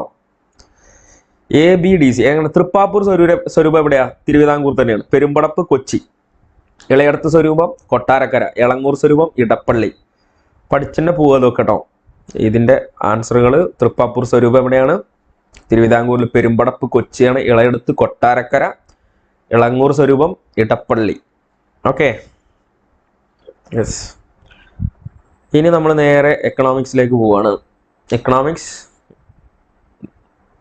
Theory, banking, tools of analysis, അതുപോലെ തന്നെ ഇന്ത്യൻ എക്കോണമി. അപ്പോൾ ഇവിടുന്ന് 20 മാർക്കിന്റെ ചോദ്യമാണ് മലയാളത്തിലുള്ളത്. 41 മുതൽ എത്ര വരെ? 60 വരെയുള്ള ചോദ്യങ്ങൾ കേട്ടോ. 20 ക്വസ്റ്റ്യൻ. അപ്പോൾ ഇതിൻ്റെയൊക്കെ എക്സ്പ്ലനേഷനൊക്കെ നമ്മൾ ചെയ്തിട്ടുണ്ടായിരുന്നു. അപ്പോൾ അതൊക്കെ ക്ലാസ്സുകളൊക്കെ കിട്ടാൻ വേണ്ടിയിട്ട് താഴെ ഡിസ്ക്രിപ്ഷൻ ബോക്സിൽ ഇതിൻ്റെ ഇൻഫർമേഷൻസ് ഒക്കെ ഉണ്ട്. ഓക്കെ, അപ്പോൾ അതൊക്കെ ക്ലിക്ക് ചെയ്യുക, ക്ലാസ്സുകൾ കാണുക. ഓക്കെ, നമ്മുടെ ടെലഗ്രാം ചാനലൊക്കെ ജോയിൻ ചെയ്യുക, അതുപോലെ തന്നെ നമ്മുടെ കോഴ്സിൽ ജോയിൻ ചെയ്യുക. ഓക്കെ, താഴെ പറയുന്ന പോലെ ശരിയായ പ്രസ്താവന ഏതാണ്? വായിച്ചു നോക്കുക. റിപ്പോ റേറ്റ് എന്നത് reserve bank of India RBI വാണിജ്യ ബാങ്കുകൾ പണം കടം കൊടുക്കുന്ന തരത്തിലുള്ള താൽക്കാലിക വായ്പാ നിരക്കാണ്. റിസർവ് ബാങ്ക് പൊതുവായി സാമ്പത്തിക വളർച്ച കൈവരിക്കാൻ റിപ്പോ നിരക്ക് കൂട്ടും. പണപ്പെരുപ്പം കൂടുതലാകുമ്പോൾ പണത്തിന്റെ മിച്ചം തടയാൻ റിപ്പോ നിരക്ക് കുറക്കും. ഇതിൽ ശരിയായ പ്രസ്താവന ഏതാണ്? 1 മാത്രമാണ് ശരി. ശരിക്കും അവിടെ 2 3 തെറ്റാനുള്ള കാരണം എന്താ? റിസർവ് ബാങ്ക് പൊതുവായി സാമ്പത്തിക വളർച്ച കൈവരിക്കാൻ എന്ത് ചെയ്യുക? റിപ്പോ നിരക്ക് കുറക്കും. പണപ്പെരുപ്പം കൂടുതലാകുമ്പോൾ പണത്തിന്റെ മിച്ചം തടയാൻ റിപ്പോ നിരക്ക് കൂട്ടും. ഓക്കെ, അതുകൊണ്ടാണ് അത് തെറ്റായത്. ശരി 1ാമത്തത് മാത്രമാണ്. അപ്പോൾ ഓപ്ഷൻ സി. ഇനി 42ാമത്തെ ചോദ്യം, national development four agriculture and rural development ഇപ്പോഴത്തെ ചെയർമാൻ ആരാണെന്നാണ് ചോദ്യം. നബാർഡിന്റെ ഇപ്പോഴത്തെ ചെയർമാൻ ആരാണ്? Option A KV Shaji. Okay, അപ്പോൾ ഇതൊക്കെ നോക്കുമ്പോൾ തന്നെ നിങ്ങൾ പോസ്റ്റ് അടിച്ചിട്ട് ചെയ്യാൻ നോക്കുക. ഇനി 43ാമത്തെ ചോദ്യം, പോസ്റ്റ് അടിക്കുക, വായിച്ച് ഉത്തരം കണ്ടെത്താൻ നോക്കുക. IMPSന്റെ പൂർണ്ണ രൂപം ഏതാണ്? ഇതിന്റെ ആൻസർ ഓപ്ഷൻ ബി ആണ്, ഇമ്മീഡിയറ്റ് പേയ്മെന്റ് സർവീസ്. 44. ഓക്കെ, അടുത്തൊരു നമുക്ക് ചെയ്യാനുള്ള ഒരു കാൽക്കുലേഷൻ ചോദ്യമാണ്. ഇത് വളരെ ഈസി ആയിട്ടുള്ള ഒരു ക്വസ്റ്റ്യൻ ആണ് കേട്ടോ. അത് അത്ര ഡിഫിക്കൽട്ട് അല്ല. ഇപ്പോൾ എക്കണോമിക്സ് അല്ലാത്ത ആളുകൾക്ക് ചിലപ്പോൾ ഇതൊരു ബുദ്ധിമുട്ടായിട്ട് തോന്നാൻ സാധ്യതയുണ്ട്. പക്ഷേ നമ്മുടെ HSIക്ക് ചോദിക്കുന്ന ഒരു ചോദ്യത്തിന്റെ ലെവലുകളൊക്കെ വളരെ സിമ്പിൾ ആയിട്ടുള്ള സ്റ്റാറ്റി ആയിരിക്കും ചോദിക്കുക. അപ്പോൾ അതിൻ്റെയൊക്കെ എക്സ്പ്ലനേഷൻ, അതിൻ്റെയൊക്കെ ക്ലാസ്സുകൾ നമ്മൾ കോഴ്സിൽ ചെയ്യുന്നുണ്ട്. കോഴ്സ് ഫീ വളരെ ചെറിയൊരു ഫീ ആണ്. ഓക്കെ, നിങ്ങൾക്ക് 500 രൂപ വെച്ചിട്ട് അടച്ചിട്ട് നിങ്ങൾക്ക് എന്ത് ചെയ്യാം? കോഴ്സിൽ ജോയിൻ ചെയ്യാം. പിന്നെ ബാക്കിയുള്ള ക്യാഷ് നിങ്ങൾക്ക് 2 3 4 തവണകളായിട്ട് നിങ്ങൾക്ക് അടച്ചു തീർക്കാവുന്നുള്ളൂ. ഓക്കെ, അപ്പോൾ കോഴ്സിനെ കുറിച്ച് അറിയാൻ നിങ്ങൾ കോഴ്സിൽ നിങ്ങൾ എന്ത് ചെയ്യുക, കോണ്ടാക്ട് ചെയ്യാം. യെസ്, അപ്പോൾ ഇതിൻ്റെ ആൻസർ ഏതാണ്? ഇതിൻ്റെ ആൻസർ എത്ര പേർക്ക് കിട്ടിയിട്ടുണ്ടാവും? ഒന്ന് ചെയ്ത് നോക്കുക. പോസ് അടിച്ചിട്ട് പെന്നും പേപ്പറൊക്കെ എടുത്തിട്ട് നിങ്ങളെ പേപ്പറിലൊക്കെ ഒന്ന് എഴുതി നോക്കുക. അപ്പോൾ മാധ്യമം, ബഹുലകം കാണാനാണ് പറഞ്ഞിട്ടുള്ളത്. മീൻ, മീഡിയൻ, മോഡ്. എങ്ങനെയാണ് മാധ്യം, അരിതമെറ്റിക് മീൻ, മാധ്യമം, മീഡിയൻ, ബഹുലകം, മോഡ് കണ്ടുപിടിക്കുക എന്നുള്ളതാണ്. അപ്പോൾ ഇവിടെ നമ്പർ തന്നിട്ടുണ്ട് 6, 2, 10, 4, 8. അപ്പം ഇങ്ങനെ നമ്മൾ ഈ മാധ്യമമൊക്കെ കാണാൻ വരുമ്പോൾ നമുക്ക് ഇപ്പോൾ മാധ്യം കാണാനാണെങ്കിൽ ഇതൊന്നും ഇനിയൊന്നും അറേഞ്ച് ചെയ്യേണ്ട ആവശ്യമൊന്നുമില്ല. ഈ നമ്പർ ഡയറക്റ്റ് മൊത്തം കൂട്ടിയിട്ട് അതിൻ്റെ എണ്ണം കൊണ്ട് ഡിവൈഡ് ചെയ്താൽ മതി. പക്ഷെ മാധ്യമം നമുക്ക് കാണാനുണ്ട്, അതുപോലെ ബഹുലകം കാണാനുണ്ട്. ബഹുലകം കാണാനും ഇപ്പം നമുക്കറിയാം, ബഹുലകം എന്ന് പറഞ്ഞാൽ ഈ തന്ന ശ്രേണിയിൽ ഏതെങ്കിലും നമ്പറുകൾ കൂടുതലായിട്ട് ആവർത്തിച്ചിട്ടുണ്ടോ നോക്കുക. ഇല്ലല്ലോ, ഒറ്റ നമ്പറും ആവർത്തിച്ചിട്ടില്ല. ഇപ്പൊ 6 ഒറ്റ പ്രാവശ്യമുള്ളൂ, 2 ഒറ്റ പ്രാവശ്യമുള്ളൂ, അതുപോലെ തന്നെ 10 നോക്കുക ഒറ്റ പ്രാവശ്യമുള്ളൂ, 4ഉം 8 ഒറ്റ പ്രാവശ്യം മാത്രമാണ്. അപ്പോൾ ഒരു സംഖ്യകളും ഒന്നിൽ കൂടുതൽ എന്ത് ചെയ്തില്ല, ആവർത്തിച്ചു വന്നിട്ടില്ല. അപ്പൊ അതുകൊണ്ട് ഈ ഒരു തന്നിട്ടുള്ള ഈ സംഖ്യകളിൽ ഈ തന്നിട്ടുള്ള ഈ ഒബ്സർവേഷണൽ വാല്യൂസിൽ എന്തില്ല, നമുക്ക് ബഹുലകം കാണാൻ സാധിക്കില്ല. അപ്പൊ അതുകൊണ്ട് ബഹുലകം ഇല്ല എന്നുള്ളത് ഇവിടുന്ന് തന്നെ കണ്ടെത്താൻ പറ്റും. ഇനി മാധ്യം എന്ന് പറഞ്ഞാൽ എന്താണ്? ഇത് മൊത്തം കൂട്ടിയിട്ട് അതിനെ എണ്ണം കൊണ്ട് ഹരിച്ചാൽ മതി അല്ലെ. 6 + 2 + 10 + 4 + 8. 6ഉം 2ഉം എത്ര വരും? 8. 8ഉം 10ഉം 18. 18ഉം 4 22. 22 8 30. എത്ര എണ്ണം ഉണ്ട്? 1 2 3 4 5. 30 ഹരിക്കണം 5 30/5 6 ആണ്. അപ്പൊ മാധ്യം 6 കിട്ടി.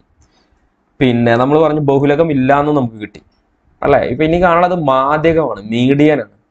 മീഡിയൻ കാണണമെങ്കിൽ ഡയറക്റ്റ് ഈ സംഖ്യകളിൽ നിന്ന് നമുക്ക് കണ്ടെത്താൻ കഴിയില്ല. മീഡിയൻ കാണണമെന്നുണ്ടെങ്കിൽ അവിടെ കൃത്യമായിട്ടുള്ള ആ ഒരു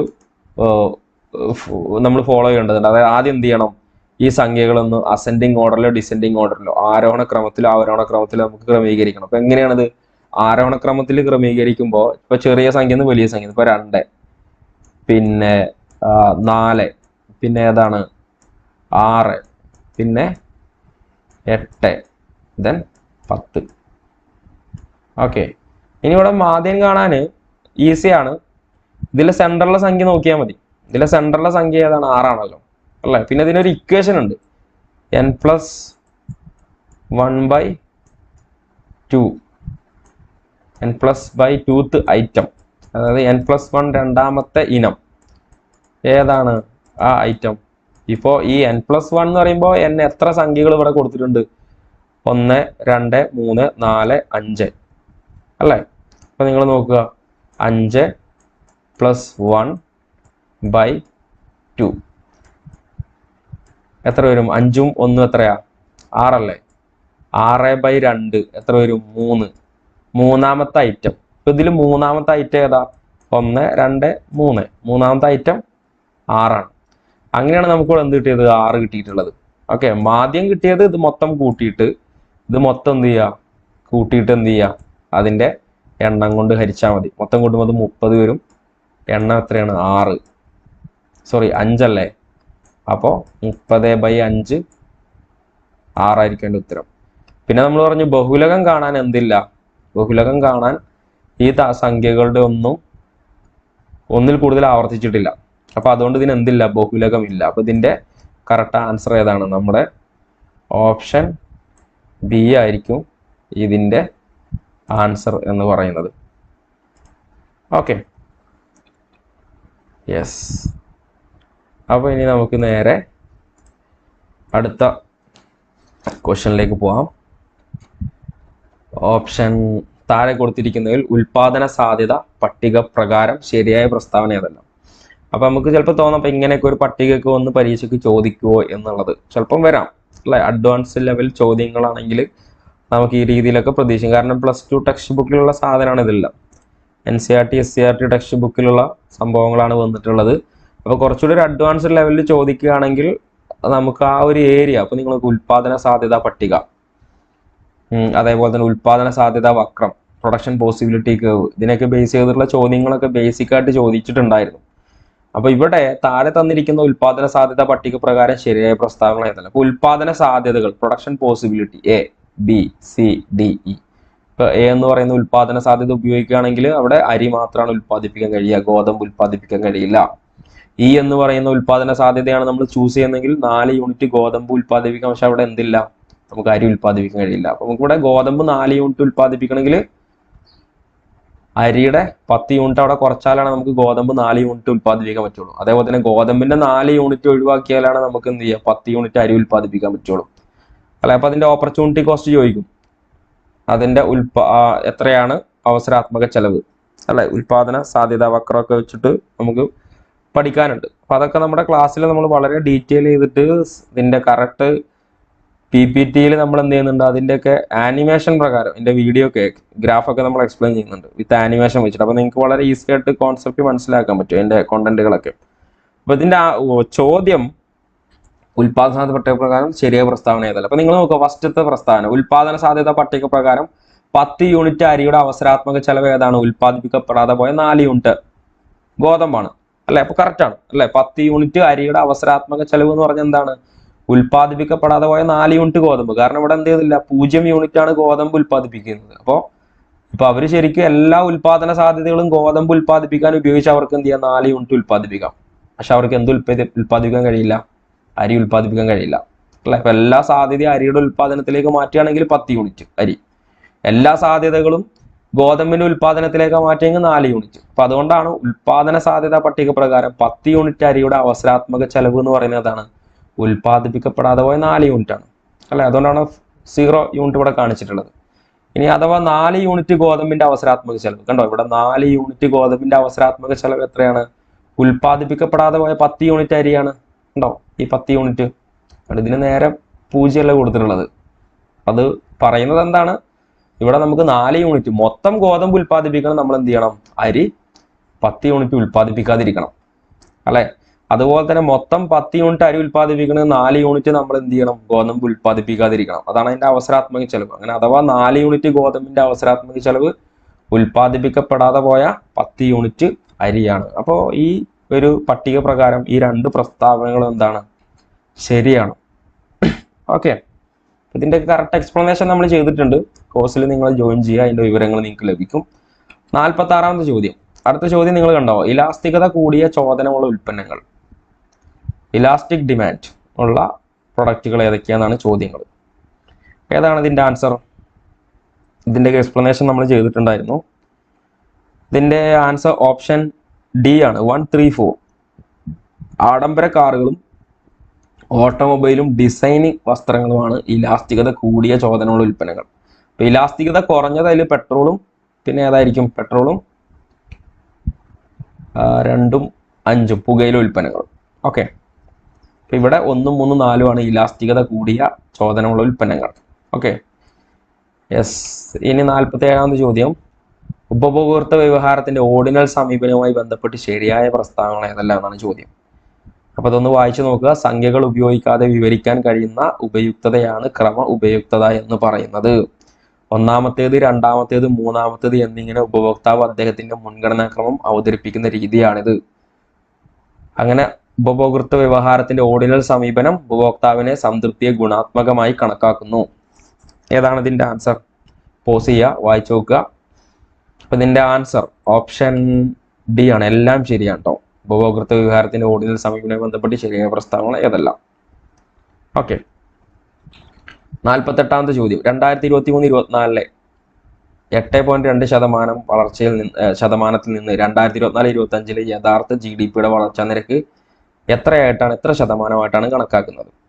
ലേറ്റസ്റ്റ് ഡാറ്റാ ബേസ് ചെയ്തുള്ള ചോദ്യമാണ്. അപ്പൊ ഇതിന്റെ ആൻസർ ഓപ്ഷൻ പോസ് ചെയ്യുക. ഇതിന്റെ ആൻസർ ഓപ്ഷൻ എ ആണ്, 6.4%. 49ാമത്തെ ചോദ്യം. താഴെ കൊടുത്തിരിക്കുന്ന പട്ടികയിൽ ഒരു രാജ്യത്തിന്റെ മൊത്തം കയറ്റുമതിയും ഇറക്കുമതിയാണ് കൊടുത്തിട്ടുള്ളത്. അപ്പൊ ഇതിന്റെ അടിസ്ഥാനത്തിൽ രാജ്യത്തിന്റെ സാധനങ്ങളുടെയും സേവനങ്ങളുടെയും വ്യാപാര മിച്ചം അല്ലെങ്കിൽ വ്യാപാര കമ്മി എത്രയാണെന്നാണ് ചോദിച്ചിട്ടുള്ളത്. ഇതൊരു ഈസി ആയിട്ടുള്ള ചോദ്യമാണ്. ഇത് ചെയ്യേണ്ട എത്രയേ ഉള്ളൂ, സാധനങ്ങളുടെ കയറ്റുമതി, സാധനങ്ങളുടെ ഇറക്കുമതി. ഇപ്പോൾ സാധനങ്ങളുടെ കയറ്റുമതിയും സാധനങ്ങളുടെ സേവനങ്ങളുടെ കയറ്റുമതിയും തമ്മിൽ കൂട്ടിയിട്ട് അതിന് എന്ത് കുറക്കുക, സാധനങ്ങളുടെയും ഇറക്കുമതി, സേവനങ്ങളുടെ ഇറക്കുമതി അതിൽ കുറച്ചാൽ മതി, അല്ല? ഇപ്പൊ നിങ്ങൾ ഇവിടെ നോക്കുക, നമുക്ക് ഇവിടെ കൊടുത്തിട്ടുണ്ട് സാധനങ്ങളുടെ ഇറക്കുമതി എത്രയാണെന്നുള്ളത്, അല്ല? ഇപ്പൊ സാധനങ്ങളുടെ കയറ്റുമതി എത്രയാണ്? $200 മില്യൺ. ഇനി സേവനങ്ങളുടെ കയറ്റുമതി 35. ആ 200 പ്ലസ് 35 അല്ലേ, അത് എക്സ്പോർട്ടാണ്. ഇനി ഇമ്പോർട്ടോ, ഇമ്പോർട്ട് വന്നിട്ടുള്ളത് 190 പ്ലസ് സേവനങ്ങളുടെ ഇറക്കുമതി എത്രയാണ്? 38. അപ്പോൾ ഈ എക്സ്പോർട്ട് തമ്മിൽ കൂട്ടിയാൽ എത്ര കിട്ടും? 235. അതിന് എന്ത് കുറക്കണം? 190 38 എത്രയാണ് വരിക? 190 38 228 അല്ലേ, 228. അപ്പോൾ നമ്മുടെ ഇക്വേഷൻ എക്സ്പോർട്ട് മൈനസ് ഇമ്പോർട്ട് എന്നാണ്. അപ്പോൾ നമുക്കറിയാം എക്സ്പോർട്ട് കൂടുതലാണെങ്കിൽ അത് എന്തായിരിക്കും? മിച്ചമായിരിക്കും, സർപ്ലസ് അല്ലേ, സർപ്ലസ് ആയിരിക്കും എക്സ്പോർട്ട് കൂടുതലാണെങ്കിൽ. ഇനി അത് കുറവാണെങ്കിലോ കമ്മിയായിരിക്കും അല്ലേ, ഡെഫിസിറ്റ്. അപ്പം നിങ്ങൾ നോക്കുക, ഇവിടെ എക്സ്പോർട്ടാണോ ഇമ്പോർട്ടാണോ കൂടുതൽ? കാണുമ്പോൾ തന്നെ അറിയില്ല, എക്സ്പോർട്ടല്ലേ കൂടുതൽ. എക്സ്പോർട്ട് കൂടുതലാകുമ്പോൾ അത് എന്തായിരിക്കും? മിച്ചമായിരിക്കും, വ്യാപാരം മിച്ചമായിരിക്കും, സർപ്ലസ് ആയിരിക്കും. അപ്പോൾ നമ്മുടെ ആൻസർ മിച്ചമായിരിക്കും. ഇനി എത്രയാണ് മിച്ചം? 235 228 കുറച്ചാൽ മതി, 7 ആയിരിക്കും അല്ലേ. അപ്പോൾ $7 മില്യൺ മിച്ചം. ഓക്കെ, അപ്പോൾ ഇത് വെച്ചിട്ട് ഇതിൻ്റെ കറക്റ്റ് ആൻസർ ഏതാണെന്നുള്ളത് നിങ്ങളൊന്ന് കണ്ടെത്തുക. ഏതാണ് ഇതിൻ്റെ കറക്റ്റ് ആൻസർ? ഓപ്ഷൻ സി ആണ് അല്ലേ, $7 മില്യൺ മിച്ചം. ഈസിയാണ് കേട്ടോ ഇങ്ങനത്തെ ചോദ്യങ്ങളൊക്കെ വന്നാൽ. ഓക്കെ, നമുക്ക് പ്രതീക്ഷിക്കാം ഇങ്ങനത്തെ ക്വസ്റ്റ്യൻസ് ഒക്കെ. അപ്പോൾ കയറ്റുമതിയിൽ നിന്ന് എന്ത് കുറച്ചാൽ മതി? ഇറക്കുമതി കുറച്ചാൽ മതി. കയറ്റുമതിയാണ് കൂടുതലെങ്കിൽ അത് മിച്ചം, ഇറക്കുമതിയാണ് കൂടുതലെങ്കിൽ അതെന്താണ്? കമ്മിയായിരിക്കും. ഓക്കെ, വ്യാപാര കമ്മി, വ്യാപാര മിച്ചം. മിച്ചത്തിന് സർപ്ലസ്, കമ്മിക്ക് ഡെഫിസിറ്റ്. മലയാളം തന്നെ പഠിച്ചു വെക്കുക. ഓക്കെ, മലയാളത്തിനാണല്ലോ നമ്മളെ ചോദ്യം. ഓക്കെ, 50ാമത്തെ ചോദ്യം. താഴെ പറയുന്നവയിൽ ഏതെല്ലാം മേഖലകളിലെ മൂലധന നിക്ഷേപത്തിലൂടെയാണ് മനുഷ്യ മൂലധനം സൃഷ്ടിക്കപ്പെടുന്നത്? ഓക്കെ, ഏതാണ് ഇതിൻ്റെ ആൻസർ? പോസ് അടിക്കുക. ഇതിൻ്റെ ആൻസർ ഓപ്ഷൻ ഡി ആണ്. എല്ലാം 1 2 3 4 5 ഇതിലൂടെയൊക്കെ നമുക്ക് മൂലധന നിക്ഷേപം സൃഷ്ടിക്കപ്പെടുന്നു. വിദ്യാഭ്യാസം, ആരോഗ്യം, ജോലിക്കിടയിൽ പരിശീലനം, കുടിയേറ്റം, ഇൻഫർമേഷൻ. ഓക്കെ, 51ാമത്തെ ചോദ്യം. പഞ്ചവത്സര പദ്ധതികളും അവയുടെ ലക്ഷ്യങ്ങളുമായി ബന്ധപ്പെട്ട് തെറ്റായ ജോഡി ഏതാണെന്നാണ് ചോദിച്ചിട്ടുള്ളത് അല്ലേ. ഇതൊക്കെ നമ്മൾ കഴിഞ്ഞ ക്ലാസ്സുകൾ ചെയ്തിട്ടുണ്ടായിരുന്നു. ഇതിൻ്റെ എക്സ്പ്ലനേഷൻ പോസ് അടിക്കുക. അപ്പോൾ ഇതിൻ്റെ ആൻസർ ഓപ്ഷൻ സി ആണ്. 8ാം പഞ്ചവത്സര പദ്ധതി വികേന്ദ്രീകൃത ആസൂത്രണം എന്നുള്ളതാണ് തെറ്റായിട്ടുള്ള ജോഡി. അപ്പോൾ 8ാം പഞ്ചവത്സര പദ്ധതിയുടെ യഥാർത്ഥ ലക്ഷ്യം എന്തായിരുന്നു എന്നുള്ളതൊന്ന് കമൻറ്റ് ചെയ്യാം. ഓക്കെ, ഇനി 52ാമത്തെ ചോദ്യം. ഇന്ത്യൻ ലേബർ ഫോഴ്സ് പങ്കാളിത്ത നിരക്ക് 2023 ഡിസംബറിൽ എത്രയാണ്? 2023 ലാസ്റ്റ് ഇന്ത്യൻ ലേബർ ഫോഴ്സ് പങ്കാളിത്ത നിരക്ക് എത്രയാണ്? ഓപ്ഷൻ പോസ് ചെയ്യുക. ഓപ്ഷൻ ഡി 42.4% കേട്ടോ. പ്രധാനപ്പെട്ട ഫാക്ട്സുകളാണ്. ഇന്ത്യൻ ലേബർ ഫോഴ്സ് പങ്കാളിത്ത നിരക്ക് എത്രയാണ്? ഡിസംബറിൽ 42.4%. ഇതൊക്കെ പരീക്ഷയ്ക്ക് ഇതേപോലെ കറക്റ്റ് എടുത്ത് ചോദിക്കുന്നതാണ്. അപ്പോൾ നമ്മളിനി എക്സാം ഒക്കെ അടുപ്പിച്ചതിന് നമ്മളൊരു ലേറ്റസ്റ്റ് ഡേറ്റ ഒക്കെ നമ്മളതിൽ ആഡ് ചെയ്യും. ഓക്കെ, ഇപ്പോൾ ഉള്ളത് വെച്ചിട്ട് കിട്ടിയ വിവരങ്ങൾ വെച്ചുള്ളതാണ് ഇപ്പോൾ ഇതിൽ കൊടുത്തിട്ടുള്ളത്. ഇനി 53ാമത്തെ ചോദ്യം. താഴെ കൊടുത്തിരിക്കുന്നവയിൽ നാട്ടോ ദാരിദ്ര്യ നിരക്ക് 21% മുകളിലുള്ള സംസ്ഥാനങ്ങൾ ഏതെല്ലാം എന്നാണ്? 21% മുകളിലുള്ള സംസ്ഥാനങ്ങൾ. അപ്പൊ നോക്കിക്കോളുക, വായിച്ചു നോക്കുക. ഇതിന്റെ ആൻസർ ഏതാണ്? ഓപ്ഷൻ ഡി ആണ്. 1ഉം 2ഉം 1ഉം 3ഉം മധ്യപ്രദേശും ഉത്തർപ്രദേശും ആണ് കേട്ടോ. 21% മുകളിലുള്ള സംസ്ഥാനം ദാരിദ്ര്യ നിരക്ക് മധ്യപ്രദേശും ഉത്തർപ്രദേശുമാണ്. ഗുജറാത്തും മഹാരാഷ്ട്രയ്ക്ക് അതിന് താഴെയാണ്. 2024 വേൾഡ് എക്കണോമിക് ഫോറം കണക്കനുസരിച്ച് ഗ്ലോബൽ ജെൻഡർ ഗ്യാപ്പ് റിപ്പോർട്ട് ഇന്ത്യയുടെ സ്ഥാനം എത്രയാണ് ചോദ്യം. ലേറ്റസ്റ്റ് ചോദ്യമാണ്. ഗ്ലോബൽ ജെൻഡർ ഗ്യാപ്പ് റിപ്പോർട്ട് ഇന്ത്യയുടെ സ്ഥാനം എത്രയാണ്? പോസ് അടിച്ച് ഉത്തരം കണ്ടെത്താൻ നോക്കുക. ഓപ്ഷൻ ബി ആണ്. 129ാം സ്ഥാനത്ത് എത്തിട്ടോ. 55ാമത്തെ ചോദ്യം. നീതി ആയോഗിന്റെ സുസ്ഥിര വികസന സൂചികയിൽ SDG sustainable development goal score 79 കരസ്ഥമാക്കിയ സംസ്ഥാനങ്ങൾ. സ്റ്റേറ്റ് ഡെവലപ്മെന്റ് ഗോളുകളാണ് കേട്ടോ. SDG അതന്നെയല്ലേ? അല്ലെങ്കിൽ ഒന്ന് കമന്റ് ചെയ്യുക. SDGയുടെ കറക്റ്റ് ആയിട്ടുള്ളത് സ്കോർ 79 കരസ്ഥമാക്കിയ സംസ്ഥാനങ്ങൾ ഏതൊക്കെയാണ്? 2 സംസ്ഥാനങ്ങൾ കരസ്ഥമാക്കി 79 സ്കോർ. ഫസ്റ്റ് റാങ്കിലേക്ക് 2 സംസ്ഥാനം. ഒന്ന് ഏതാണ്? ഒന്ന് കേരളാണെന്ന് അറിയാം. പിന്നെ ആരാ കേരളത്തിന്റെ കൂടെ? കേരളം ഉത്തർപ്രദേശുമാണ് കേട്ടോ. ഓക്കെ, ഇനി 56-ാമത്തെ ചോദ്യം, UNDP-യുടെ 2024 മാനവ വികസന സൂചികയിൽ ഇന്ത്യയുടെ സ്ഥാനം എത്രയാണ് ചോദ്യം. പോസ് അടിക്കുക, ഓപ്ഷൻ മാർക്ക് ചെയ്തോളാം. അപ്പൊ നമ്മുടെ ആൻസർ ഏതാണ്? ഓപ്ഷൻ എ, 134-ാം സ്ഥാനത്ത്. ഇതൊക്കെ പഠിച്ചു നോക്കുക, മാറരുത്, വളരെ പ്രധാനപ്പെട്ടതാണ്. അപ്പൊ ഇതിന്റെയൊക്കെ നമ്മൾ സെപ്പറേറ്റ് ക്ലാസ് എന്തായാലും ഈ ഇൻഡെക്സിന്റെ ഒക്കെ സെപ്പറേറ്റ് ഒരു ക്ലാസ് നമ്മൾ ചെയ്യണം. ടോപ്പിക്കിന്റെ അണ്ടറിലല്ലാതെ സെപ്പറേറ്റ് എന്ത് ചെയ്യേണ്ടതുണ്ട്, ഇൻഡെക്സ് ക്ലാസ് എടുക്കാനുണ്ട്, ഒക്കെ നമ്മൾ ചെയ്യും. 57-ാമത്തെ ചോദ്യം, 2024 സാമ്പിൾ രജിസ്ട്രേഷൻ സിസ്റ്റം റിപ്പോർട്ട് അനുസരിച്ച് കേരളത്തിലെ ശിശുമരണ നിരക്ക് എത്രയാണ്? 2024 സാമ്പിൾ രജിസ്ട്രേഷൻ സിസ്റ്റം റിപ്പോർട്ട് അനുസരിച്ച് കേരളത്തിലെ ശിശുമരണ നിരക്ക് എത്രയാണ്? Infant mortality rate. പോസ് അടിക്കുക. ഇതിന്റെ ഓപ്ഷൻ സി ആണ്, 6/1000. ഇനി GST ലയിക്കാത്ത നികുതികൾ ഏതൊക്കെയാണെന്നാണ് അടുത്ത ചോദ്യം. 58-ാമത്തെ ചോദ്യം, GST ലയിക്കാത്ത നികുതികൾ ഏതൊക്കെയാണ്? പോസ് അടിക്കുക. പിന്നെ ഓപ്ഷൻ എ, എല്ലാം. ഇതൊന്നും GST ലയിക്കാത്തതാണ് കേട്ടോ. എക്സൈസ്, സ്റ്റാമ്പ്, തൊഴിൽ നികുതി, വാഹന നികുതി, ഇതൊക്കെ GST ലയിക്കാത്തതാണ്. ഇനി 59, 2011 സെൻസസ് അനുസരിച്ച് കേരള ജനസംഖ്യയുടെ പ്രായഘടനയുമായി ബന്ധപ്പെട്ട് ശരിയായ പ്രസ്താവനകൾ ഏതെല്ലാം എന്നാണ് ചോദ്യം. 10ാം ക്ലാസ്സിലെ ടെക്സ്റ്റ് ബുക്കിലുള്ളതാട്ടത്. 0 മുതൽ 14 വയസ്സ് വരെ 18% ആളുകൾ. പിന്നെ 15 മുതൽ 64 വയസ്സ് വരെ 70% ആളുകൾ. 65 വയസ്സിന് മുകളിൽ പ്രായമുള്ള 12% ആളുകൾ എന്നാണ് കൊടുത്തിട്ടുള്ളത്. അപ്പൊ ഇതിൽ ശരിയായ പ്രസ്താവന ഏതാണ്? പോസ് അടിക്കുക. ഓപ്ഷൻ ബി, എല്ലാം ശരിയാണ് കേട്ടോ, അല്ലെ. 0 മുതൽ 14 വയസ്സ് വരെ 18%, 15-നും 64, ഏറ്റവും കൂടുതൽ അവിടെയാണല്ലോ വർക്കിംഗ് ക്ലാസ് 70%. ഈ ലേബർ ഫോഴ്സ് പാർട്ടിസിപ്പേഷൻ റേറ്റ് ഒക്കെ ഈ 15-64 ഇടയിൽ എത്ര ആളുകൾ ആക്റ്റീവായിട്ട് ജോലി എടുക്കുന്ന ആളുകൾ ഉണ്ട് എന്നുള്ളതിന്റെ ശതമാനമാണ് ലേബർ ഫോഴ്സ് പാർട്ടിസിപ്പേഷൻ, അല്ലാതെ മൊത്തം പോപ്പുലേഷൻ എന്നല്ല. മൊത്തം പോപ്പുലേഷൻ എന്നല്ല നമ്മൾ തൊഴിൽ പങ്കാളിത്ത നിരക്ക് കാൽക്കുലേറ്റ് ചെയ്യുക. 15 മുതൽ 60 വയസ്സിന് വരെയുള്ള ഇടയിലുള്ള ആളുകളിൽ ജോലി എടുക്കുന്നവരും ആക്റ്റീവായിട്ട് ജോലി അന്വേഷിക്കുന്ന ആളുകളുടെ ശതമാനം എത്രയാന്നുള്ളത്, അല്ലെ. ഇനി 65 വയസ്സിന് മുകളിൽ പ്രായമുള്ള ആളുകളാണ് 12%. ഡിപ്പെൻഡന്റ് ഗ്രൂപ്പാണ് 0 മുതൽ 14-ും 65 വയസ്സിനും. ഓക്കെ, അതൊക്കെ നമ്മൾ വിശദീകരിക്കുന്നതാണ്. ഇനി 60-ാമത്തെ ലാസ്റ്റ് ചോദ്യം, ഹ്യൂമൻ ഡെവലപ്മെന്റ് ഇൻഡെക്സിന്റെ ഘടകങ്ങൾ ഏതെല്ലാം എന്നാണ് ചോദ്യം. സിമ്പിൾ ചോദ്യമാണ്. ഇതിന്റെ ഓപ്ഷൻ ഡി ആണ്, എല്ലാം. ആയുർദൈർഘ്യം, വിദ്യാഭ്യാസം, ജീവിത നിലവാരം. ഓക്കെ, ഇനി അപ്പൊ നമ്മളെ എക്കണോമിക്സിന്റെ ചോദ്യം കഴിഞ്ഞു. ഇനി 20 മാർക്കിന്റെ ചോദ്യങ്ങൾ 61 മുതൽ 80 വരെ politics, international politics, organisation, public administration, political thinkers എന്ന് പറയുന്ന മൊഡ്യൂൾ 5ഉം 6 എന്നുള്ള ചോദ്യങ്ങളാണ്. ഓക്കെ, താഴെ കൊടുത്തിരിക്കുന്നതിൽ ഗാന്ധിജിയുടെ ആശയങ്ങളെ സ്വാധീനിച്ച പുസ്തകങ്ങൾ, അവ എഴുതിയവർ എന്നിവയിൽ ശരിയായ ജോഡികൾ ഏതല്ല? അപ്പൊ അതൊന്ന് വായിച്ചു നോക്കുക.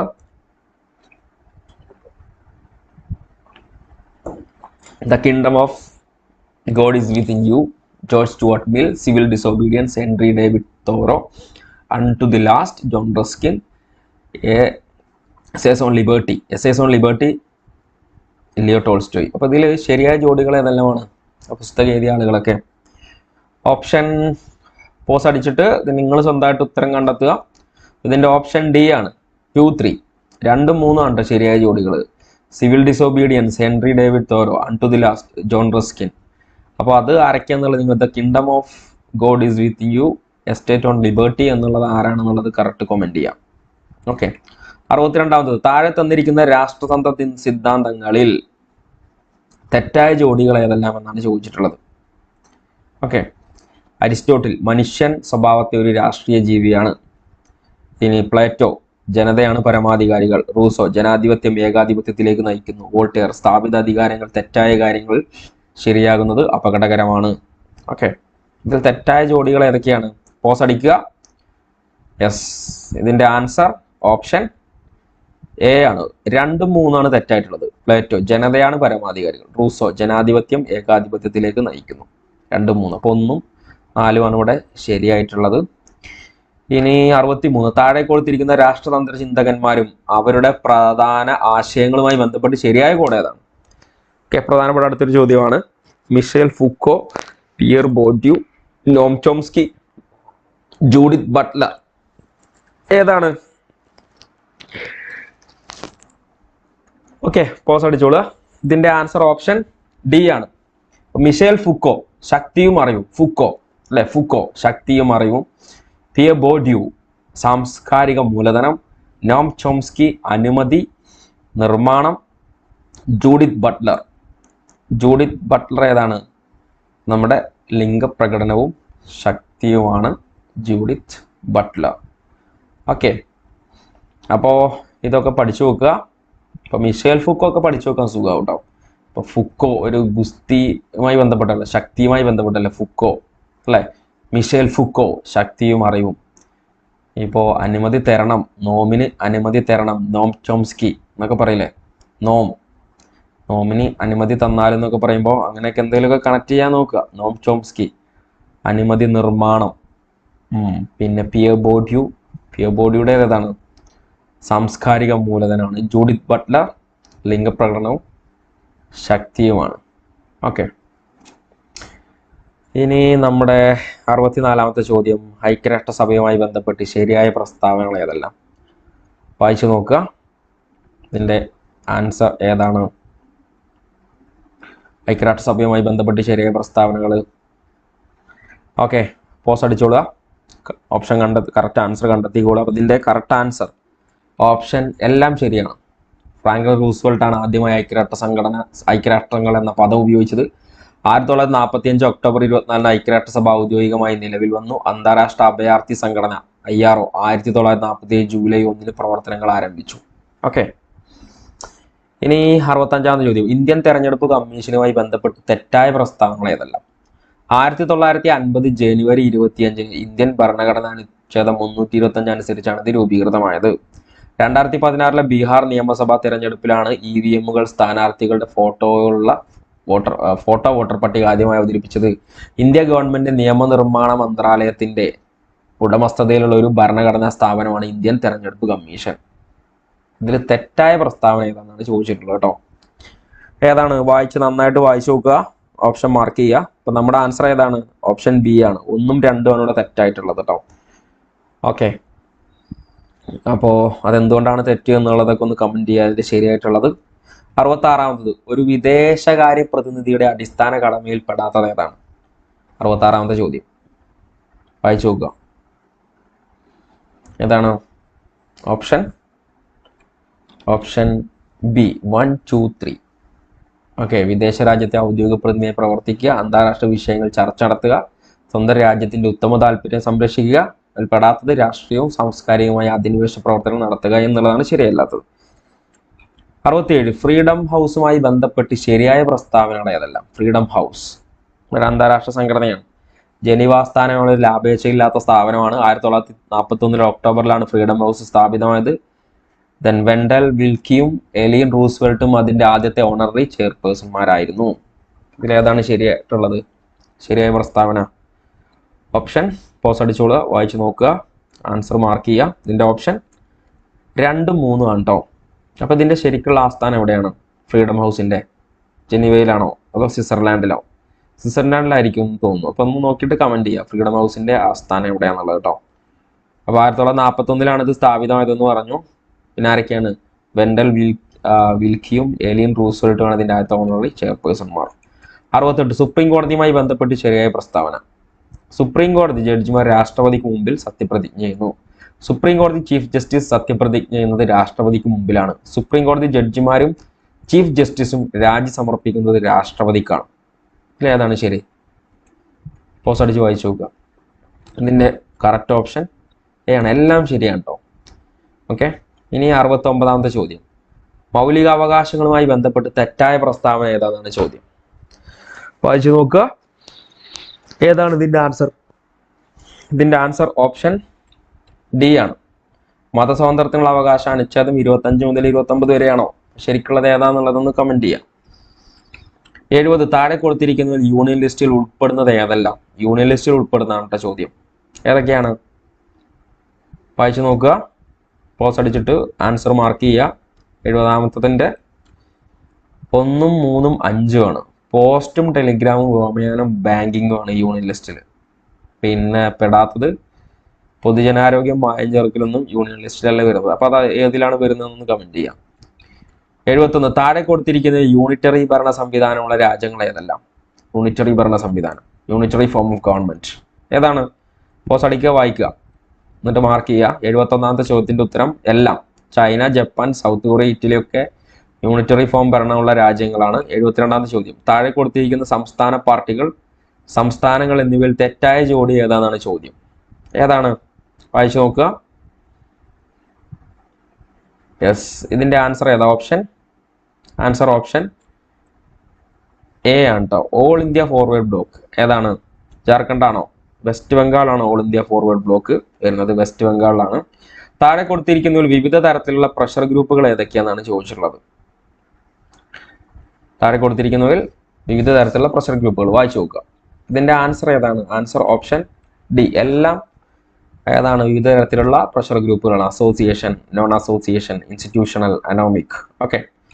74, ഇന്ത്യയും ബംഗ്ലാദേശും തമ്മിലുള്ള ലാൻഡ് ബൗണ്ടറി എഗ്രിമെന്റ് നടപ്പാക്കുന്നതിന് വേണ്ടി ഭേദഗതി ഏതാണ്? ഇന്ത്യയും ബംഗ്ലാദേശും തമ്മിലുള്ള ലാൻഡ് ബൗണ്ടറി എഗ്രിമെന്റ് നടപ്പാക്കുന്നതിന് വേണ്ടിയുള്ള ഭേദഗതി ഏത് ഭേദഗതിയാണ്? ഓപ്ഷൻ ബി, 100ാം ഭേദഗതിയാണ് കേട്ടോ. ഇനി കേവല യുക്തിയുടെ നിരൂപണം ആരുമായി ബന്ധപ്പെട്ടതാണ്? Critique of pure reason. ആരാണ് കേവല യുക്തിയുടെ നിരൂപണം? ഓപ്ഷൻ സി, ഇമാനുവൽ കാന്റ് ആണ് കേട്ടോ. ഇനി 76ാം ചോദ്യം, താഴെ കൊടുത്തിരിക്കുന്ന ലെജിസ്ലേറ്റീവ് കൗൺസിൽ ഉൾപ്പെടുന്ന സംസ്ഥാനങ്ങൾ ഏതെല്ലാം? ലെജിസ്ലേറ്റീവ് കൗൺസിൽ ഉൾപ്പെടുന്ന സംസ്ഥാനങ്ങൾ ഏതെല്ലാം എന്നാണ് ചോദിച്ചിട്ടുള്ളത്. ഏതാണ്? വായിച്ചു നോക്കുക. ഓപ്ഷൻ 1, 3, 5 ആണ് വരുന്നത്. ഉത്തർപ്രദേശ്, മഹാരാഷ്ട്ര, കർണാടക. ഓക്കെ. ഇനി 1978, 77ാമത്തെ ചോദ്യമാണ്. 1978 വാഷിംഗ്ടൺ സ്ഥാപിതമായ ഒരു അന്താരാഷ്ട്ര മനുഷ്യാവകാശ സാംസ്കാരിക സംഘടനയാണ് ഇത്. 1978 സ്ഥാപിതമായത് ഏതാണ്? പോസ് അടിച്ച് ഓപ്ഷൻ മാർക്ക് ചെയ്യുക. അപ്പൊ നമ്മുടെ ആൻസർ ഓപ്ഷൻ സി ആണ്, ഗ്ലോബൽ റൈറ്റ്സ്. 1978 കേട്ടോ. ഗ്ലോബൽ റൈറ്റ്സ് 1978 വാഷിംഗ്ടണിൽ സ്ഥാപിതമായ ഒരു അന്താരാഷ്ട്ര മനുഷ്യാവകാശ സാംസ്കാരിക സംഘടനയാണ്. ഇനി നേരിട്ടുള്ള ജനാധിപത്യത്തിന്റെ പ്രധാന സവിശേഷതകൾ എന്തൊക്കെയാണ്? വായിച്ചു നോക്കുക. ഓപ്ഷൻ മാർക്ക് ചെയ്യാം. ഓക്കെ. അപ്പൊ ഇതിന്റെ കറക്റ്റ് ഓപ്ഷൻ 78ാമത്തിന്റെ ഓപ്ഷൻ ബി ആണ്. 2, 3, 4 ആണ്. 1 മുകളിൽ നിന്ന് താഴേക്ക് എന്ന് പറയുന്നത് അങ്ങനെയല്ല, താഴെ നിന്ന് മുകളിലേക്കാണ് നേരിട്ടുള്ള ജനാധിപത്യത്തിന്റെ പ്രധാന സവിശേഷത. ഓക്കെ. ഇനി 79ാമത്തെ ചോദ്യം, 1971 അവസാനമായി ലോക്സഭാ തെരഞ്ഞെടുപ്പുകൾ നടന്ന മണ്ഡലങ്ങൾ ഏതെല്ലാം എന്നാണ് ചോദ്യം. ഏതെല്ലാമാണ്? തലശ്ശേരി ലോക്സഭാ മണ്ഡലം, പീരുമേട്, ചിറയൻകീഴ്, അമ്പലപ്പുഴ ലോകസഭാ മണ്ഡലത്തിൽ 1971 അവസാനമായി ലോക്സഭാ തെരഞ്ഞെടുപ്പ് നടന്നത് ഏതൊക്കെയാണ്? ഓപ്ഷൻ ബി ആണ്. 1, 2, 4. തലശ്ശേരി, ചിറയൻകീഴ്, തലശ്ശേരി, പീരുമേട്, അമ്പലപ്പുഴ. ചിറയൻകീഴ് അവിടെ 1971 ശേഷം എന്ത് നടന്നിട്ടുണ്ട്? ലോക്സഭാ തെരഞ്ഞെടുപ്പ് നടന്നിട്ടുണ്ട്. അവസാനമായി നടന്നത് 1, 2, 4 ആണ് കേട്ടോ. 80, ഇന്ത്യയിലെ ആദ്യ കേന്ദ്ര മന്ത്രിസഭ അംഗങ്ങൾ എന്നിവയുമായി ബന്ധപ്പെട്ട് തെറ്റായ ജോഡി ഏതാണെന്നാണ് ചോദ്യം. 1947 ഈ കേന്ദ്ര മന്ത്രിസഭ രൂപീകരിക്കുന്നത്. 1947 ഓഗസ്റ്റ് 15 അതിൽ അംഗങ്ങളും അവയുമായി ബന്ധപ്പെട്ട തെറ്റായ ജോഡി ഏതാണെന്നാണ് ചോദിച്ചിട്ടുള്ളത്. ഓക്കെ. അപ്പൊ ഇതിന്റെ ആൻസർ ഏതാണ്? ഓപ്ഷൻ ഡി ആണ്, ധനകാര്യം, ശ്യാമപ്രസാദ് മുഖർജി. അപ്പൊ ആരാണ് ധനകാര്യം വന്ന് കൈകാര്യം ചെയ്തത് എന്നുള്ളതൊന്ന് കമന്റ് ചെയ്യാം. അപ്പോൾ ഇനി 81 മുതൽ 100 വരെയുള്ള ചോദ്യങ്ങൾ physical geography, human and regional ജോഗ്രഫിയുടെ ഭാഗമായിട്ട് വരുന്നതാണ് നമ്മുടെ മൊഡ്യൂൾ പാർട്ട് ബിയിലെ മൊഡ്യൂൾ 7, 8. 20 മാർക്കിന്റെ മലയാളത്തിലുള്ള ചോദ്യങ്ങളാണ്. 81ാമത്തെ ചോദ്യം, ഇന്ത്യയിൽ തിങ്കളാഴ്ച രാത്രി 11 മണി ആയിരിക്കുമ്പോൾ ജപ്പാനിൽ 135 ഡിഗ്രി സമയം എത്രയായിരിക്കും എന്നാണ് ചോദ്യം. ഓക്കെ. കുറച്ചൊരു അഡ്വാൻസ്ഡ് ചോദ്യമാണ്, പക്ഷെ അത് 10ാം ക്ലാസ്സിലെ ടെക്സ്റ്റ് ബുക്കിലുണ്ട് ഈ ചോദ്യം. 10ാം ക്ലാസ്സിലെ ടെക്സ്റ്റ് ബുക്കിൽ അവസാന ആക്ടിവിറ്റിയിൽ ഈ ഒരു ചോദ്യം വന്നിട്ടുണ്ട്. അപ്പോൾ നമ്മളിതിൻ്റെ എക്സ്പ്ലനേഷൻ ഒക്കെ ചെയ്തിട്ടുണ്ട്, എങ്ങനെയാണ് സമയം കണക്കാക്കുക എന്നുള്ളതൊക്കെ. ഓക്കെ. യെസ്. അപ്പോൾ ഇതിൻ്റെ ഉത്തരം ഏതാണ്? ഇന്ത്യയിൽ തിങ്കളാഴ്ച രാത്രി 11 മണിയാകുമ്പോൾ ജപ്പാനിൽ എത്രയായിരിക്കും എന്നുള്ളത്. ഇതിൻ്റെ ആൻസർ ഓപ്ഷൻ സി ആണ്, ചൊവ്വ 2:30 AM ആയിരിക്കും. AM ഉം PM ഒക്കെ വളരെ പ്രധാനപ്പെട്ടതാണ് കേട്ടോ. കാരണം രാത്രി 12 മണിയാണ് അവിടെ, രാത്രി 11 മണിയാണ് ഇന്ത്യയിൽ. ഓക്കെ. അപ്പോൾ അവിടെ PM ആയിരിക്കും. പിന്നെ 12 കഴിഞ്ഞാൽ 12:09 AM ആയി. അങ്ങനെ 2:30 AM. എന്തുകൊണ്ടാണ് എന്നുള്ളതൊക്കെ എക്സ്പ്ലെയിൻ ചെയ്തിട്ടുണ്ട്. കോഴ്സിൽ നിങ്ങൾ ജോയിൻ ചെയ്തോളുക. കറക്റ്റ് വിവരങ്ങൾ അവിടെ കൊടുത്തിട്ടുണ്ട്. 82, 2011 സെൻസസ് അനുസരിച്ച് താഴെ കൊടുത്തിരിക്കുന്ന സംസ്ഥാനങ്ങളിൽ ജനസാന്ദ്രത ചതുരശ്ര കിലോമീറ്ററിന് 1000-ൽ കുറവുള്ള സംസ്ഥാനങ്ങൾ ഏതെല്ലാം എന്നാണ് ചോദിച്ചിട്ടുള്ളത്. ഓക്കെ, ചോദ്യങ്ങളൊക്കെ നോക്കുക. ഇതൊക്കെ ടെക്സ്റ്റ് ബുക്കിൽ ഒരു നമ്മുടെ 10ാം ക്ലാസ് ടെക്സ്റ്റ് ബുക്ക് ജോഗ്രഫിയിൽ ഈ ഒരു ചിത്രം തന്നെ കൊടുത്തിട്ടുണ്ട്. ജോഗ്രഫി രണ്ടാം ഭാഗത്തിൽ 2010 സെൻസസ് അനുസരിച്ച് താഴെ 10ാം ക്ലാസ്സിലല്ല 9ാം ക്ലാസ്സിൽ കേട്ടോ. താഴെ കൊടുത്തിരിക്കുന്ന സംസ്ഥാനങ്ങളിൽ ജനസാന്ദ്രത ചതുരശ്ര കിലോമീറ്ററിന് 1000-ൽ കുറവുള്ള സംസ്ഥാനങ്ങൾ ഏതൊക്കെയാണ്? വായിച്ചു നോക്കുക. ഇതിന്റെ ഓപ്ഷൻ, കറക്റ്റ് ഓപ്ഷൻ ബി ആണ്. 1, 4. 1ഉം 4ഉം ആണ് കേട്ടോ. മധ്യപ്രദേശും ഗോവയിലും ആണ് കേട്ടോ 1000-ൽ കുറവുള്ളത്. ബീഹാർ, വെസ്റ്റ് ബംഗാൾ കൂടുതലാണ്. ചേരുമ്പടി ചേർക്കുക. ഇതും ടെക്സ്റ്റ് ബുക്ക് എന്നുള്ളതേ ചോദ്യമാണ്. ഇതിൻ്റെയൊക്കെ എക്സ്പ്ലനേഷൻ നമ്മൾ ചെയ്തിട്ടുണ്ട്. ഇതിനൊരു കോഡൊക്കെ വെച്ച് നമ്മൾ ചെയ്തിട്ടുണ്ടായിരുന്നു കേട്ടോ. അപ്പോൾ അതൊക്കെ ആവശ്യമുള്ള ഒരു കോഴ്സിൽ ജോയിൻ ചെയ്യുക. മാർച്ച് 21 മുതൽ ജൂൺ 21 വരെ ഏത് കാലമാണ് അനുഭവപ്പെടുന്നത്? അവിടെ ഓപ്ഷനിൽ ഉത്തരാർദ്ധഗോളത്തിൽ നിന്നാണ് കേട്ടോ. അവിടെ ഉത്തരാർദ്ധഗോളത്തിൽ അനുഭവപ്പെടുന്ന ഋതുക്കൾ എന്നാണ് ചോദ്യം, നോർത്ത് ഹെമിസ്ഫിയറിൽ. അപ്പോൾ ഏതാണ് ശരിയായ കോഡ്? ഇതിൻ്റെ option, correct answer option A ആണ്. മാർച്ച് 21 മുതൽ ജൂൺ 21 വരെ ഉത്തരാർദ്ധഗോളത്തിൽ ഏതാണ്? വസന്തകാലം. ജൂൺ 21 മുതൽ സെപ്റ്റംബർ 23 വരെ ഉത്തരാർദ്ധഗോളത്തിൽ ഗ്രീഷ്മകാലം. സെപ്റ്റംബർ 23 മുതൽ ഡിസംബർ 22 വരെ ഉത്തരാർദ്ധഗോളത്തിൽ ഹേമന്തകാലം. ഡിസംബർ 22 മുതൽ മാർച്ച് 21 വരെ ഉത്തരാർദ്ധഗോളത്തിൽ ശൈത്യകാലം. ഓക്കെ, ഇതൊക്കെ നമ്മൾ വളരെ ഈസി ആയിട്ട് സിമ്പിളായിട്ടൊരു കോഡും ഒരു ചിത്രമൊക്കെ വെച്ച് എക്സ്പ്ലെയിൻ ചെയ്തിട്ടുണ്ട്. 84ാമത്തെ ചോദ്യം, ചുരങ്ങൾ ബന്ധിപ്പിക്കുന്ന പ്രദേശങ്ങൾ എന്നിവയുമായി ബന്ധപ്പെട്ട് തെറ്റായ ജോഡികൾ ഏതെല്ലാം? ചുരങ്ങളും ബന്ധിപ്പിക്കുന്ന പ്രദേശം കൊടുത്തിട്ടുണ്ട്. അപ്പോൾ അത് പോസ് ചെയ്തിട്ട് ഇതിന്റെ ആൻസർ ഒന്ന് ചെയ്യാൻ പറ്റുമോ നോക്കുക. അപ്പൊ ഏതാണ് ഇതിന്റെ ആൻസർ? തെറ്റായ ജോഡികൾ ഏതൊക്കെയാണ്? 84ാമത്തതിന്റെ യെസ് നോക്കിക്കോളാം. ഓപ്ഷൻ ബി ആണ്. ഓപ്ഷൻ ബി 1ഉം 3ഉം ആണ് ഇതിൽ തെറ്റായിട്ടുള്ളത് കൊടുത്തിട്ടുള്ളത്. ഇനി 85ാമത്തെ ചോദ്യം, കാർഷിക കാലങ്ങളും വിളയിറക്കൽ കാലവുമായി ബന്ധപ്പെട്ട് ശരിയായ പ്രസ്താവനകൾ ഏതെല്ലാം എന്നാണ്? ഗാരിഫ്, റാബി, സെയ്ദ്. നന്നായിട്ട് വായിച്ചു നോക്കുക, എന്നിട്ട് ഇതിന്റെ ഉത്തരം ചെയ്യാൻ പറ്റുന്നുണ്ടോ നോക്കുക. അപ്പൊ ഇതിന്റെ ആൻസർ ഏതാണ്? ഓപ്ഷൻ എ 2 മാത്രമാണ് ഇതിൽ ശരിയായ പ്രസ്താവന. പക്ഷേ രണ്ടും തെറ്റാണ് കേട്ടോ, 1ഉം 3ഉം.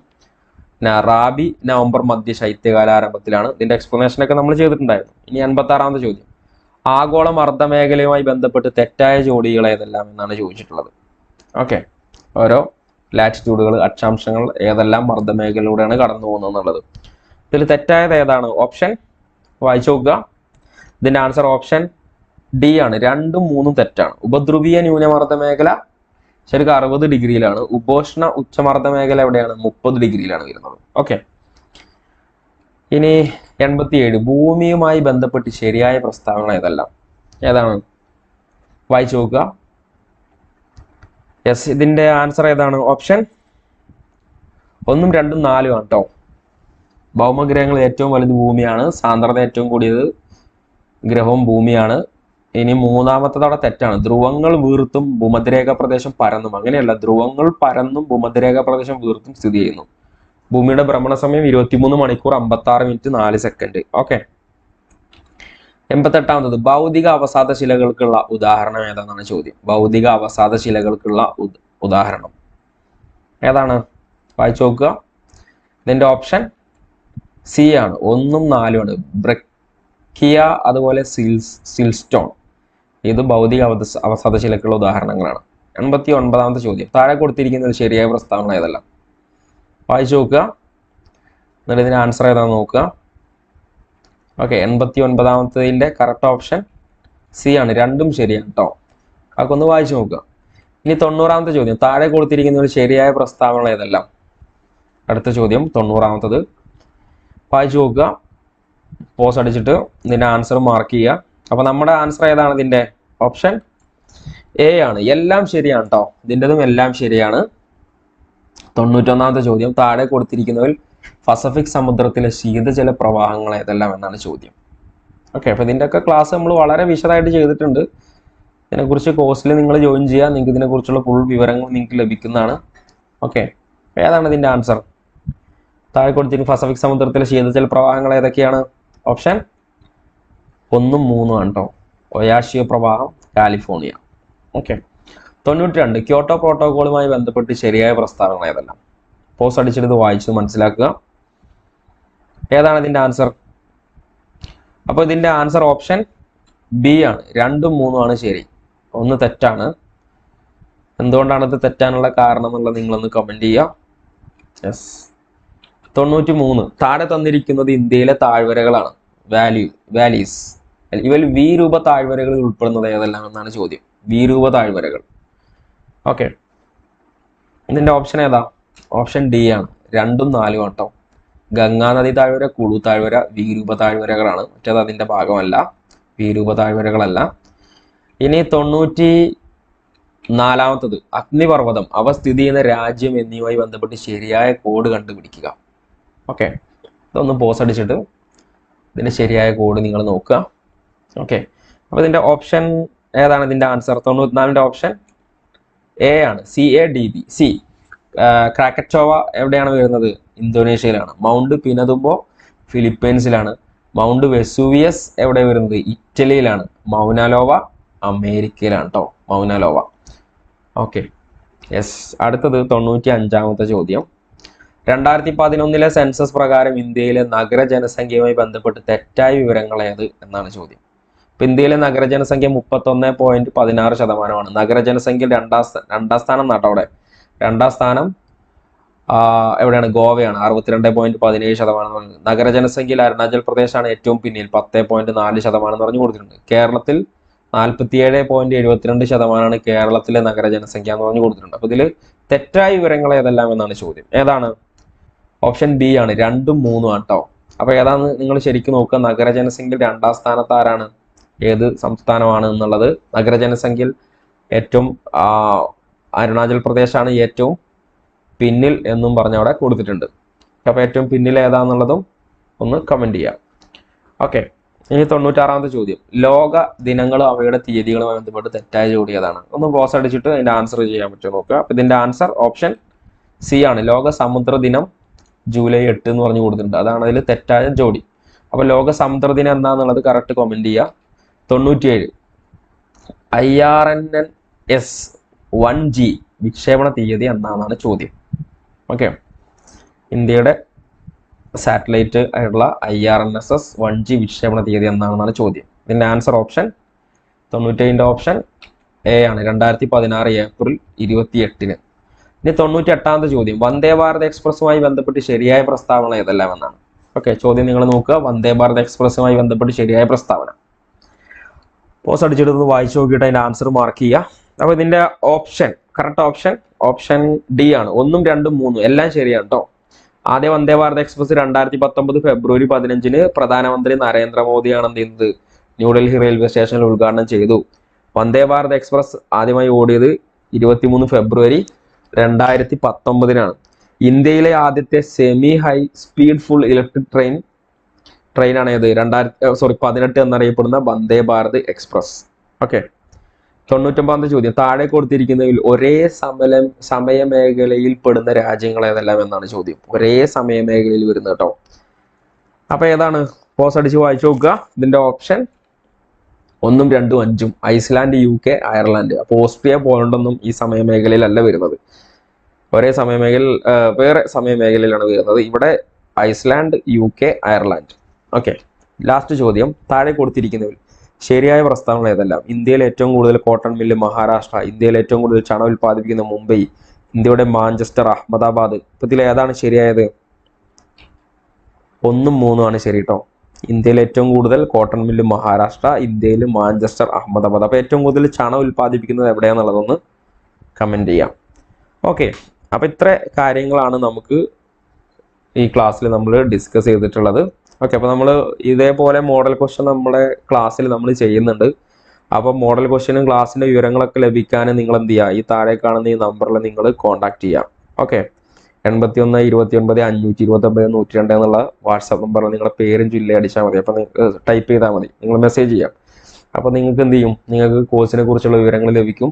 500 രൂപ വെച്ചിട്ട് നിങ്ങൾക്ക് എന്ത് ചെയ്യാം? കോഴ്സിൽ നിങ്ങൾക്ക് ജോയിൻ ചെയ്യാവുന്നതാണ്.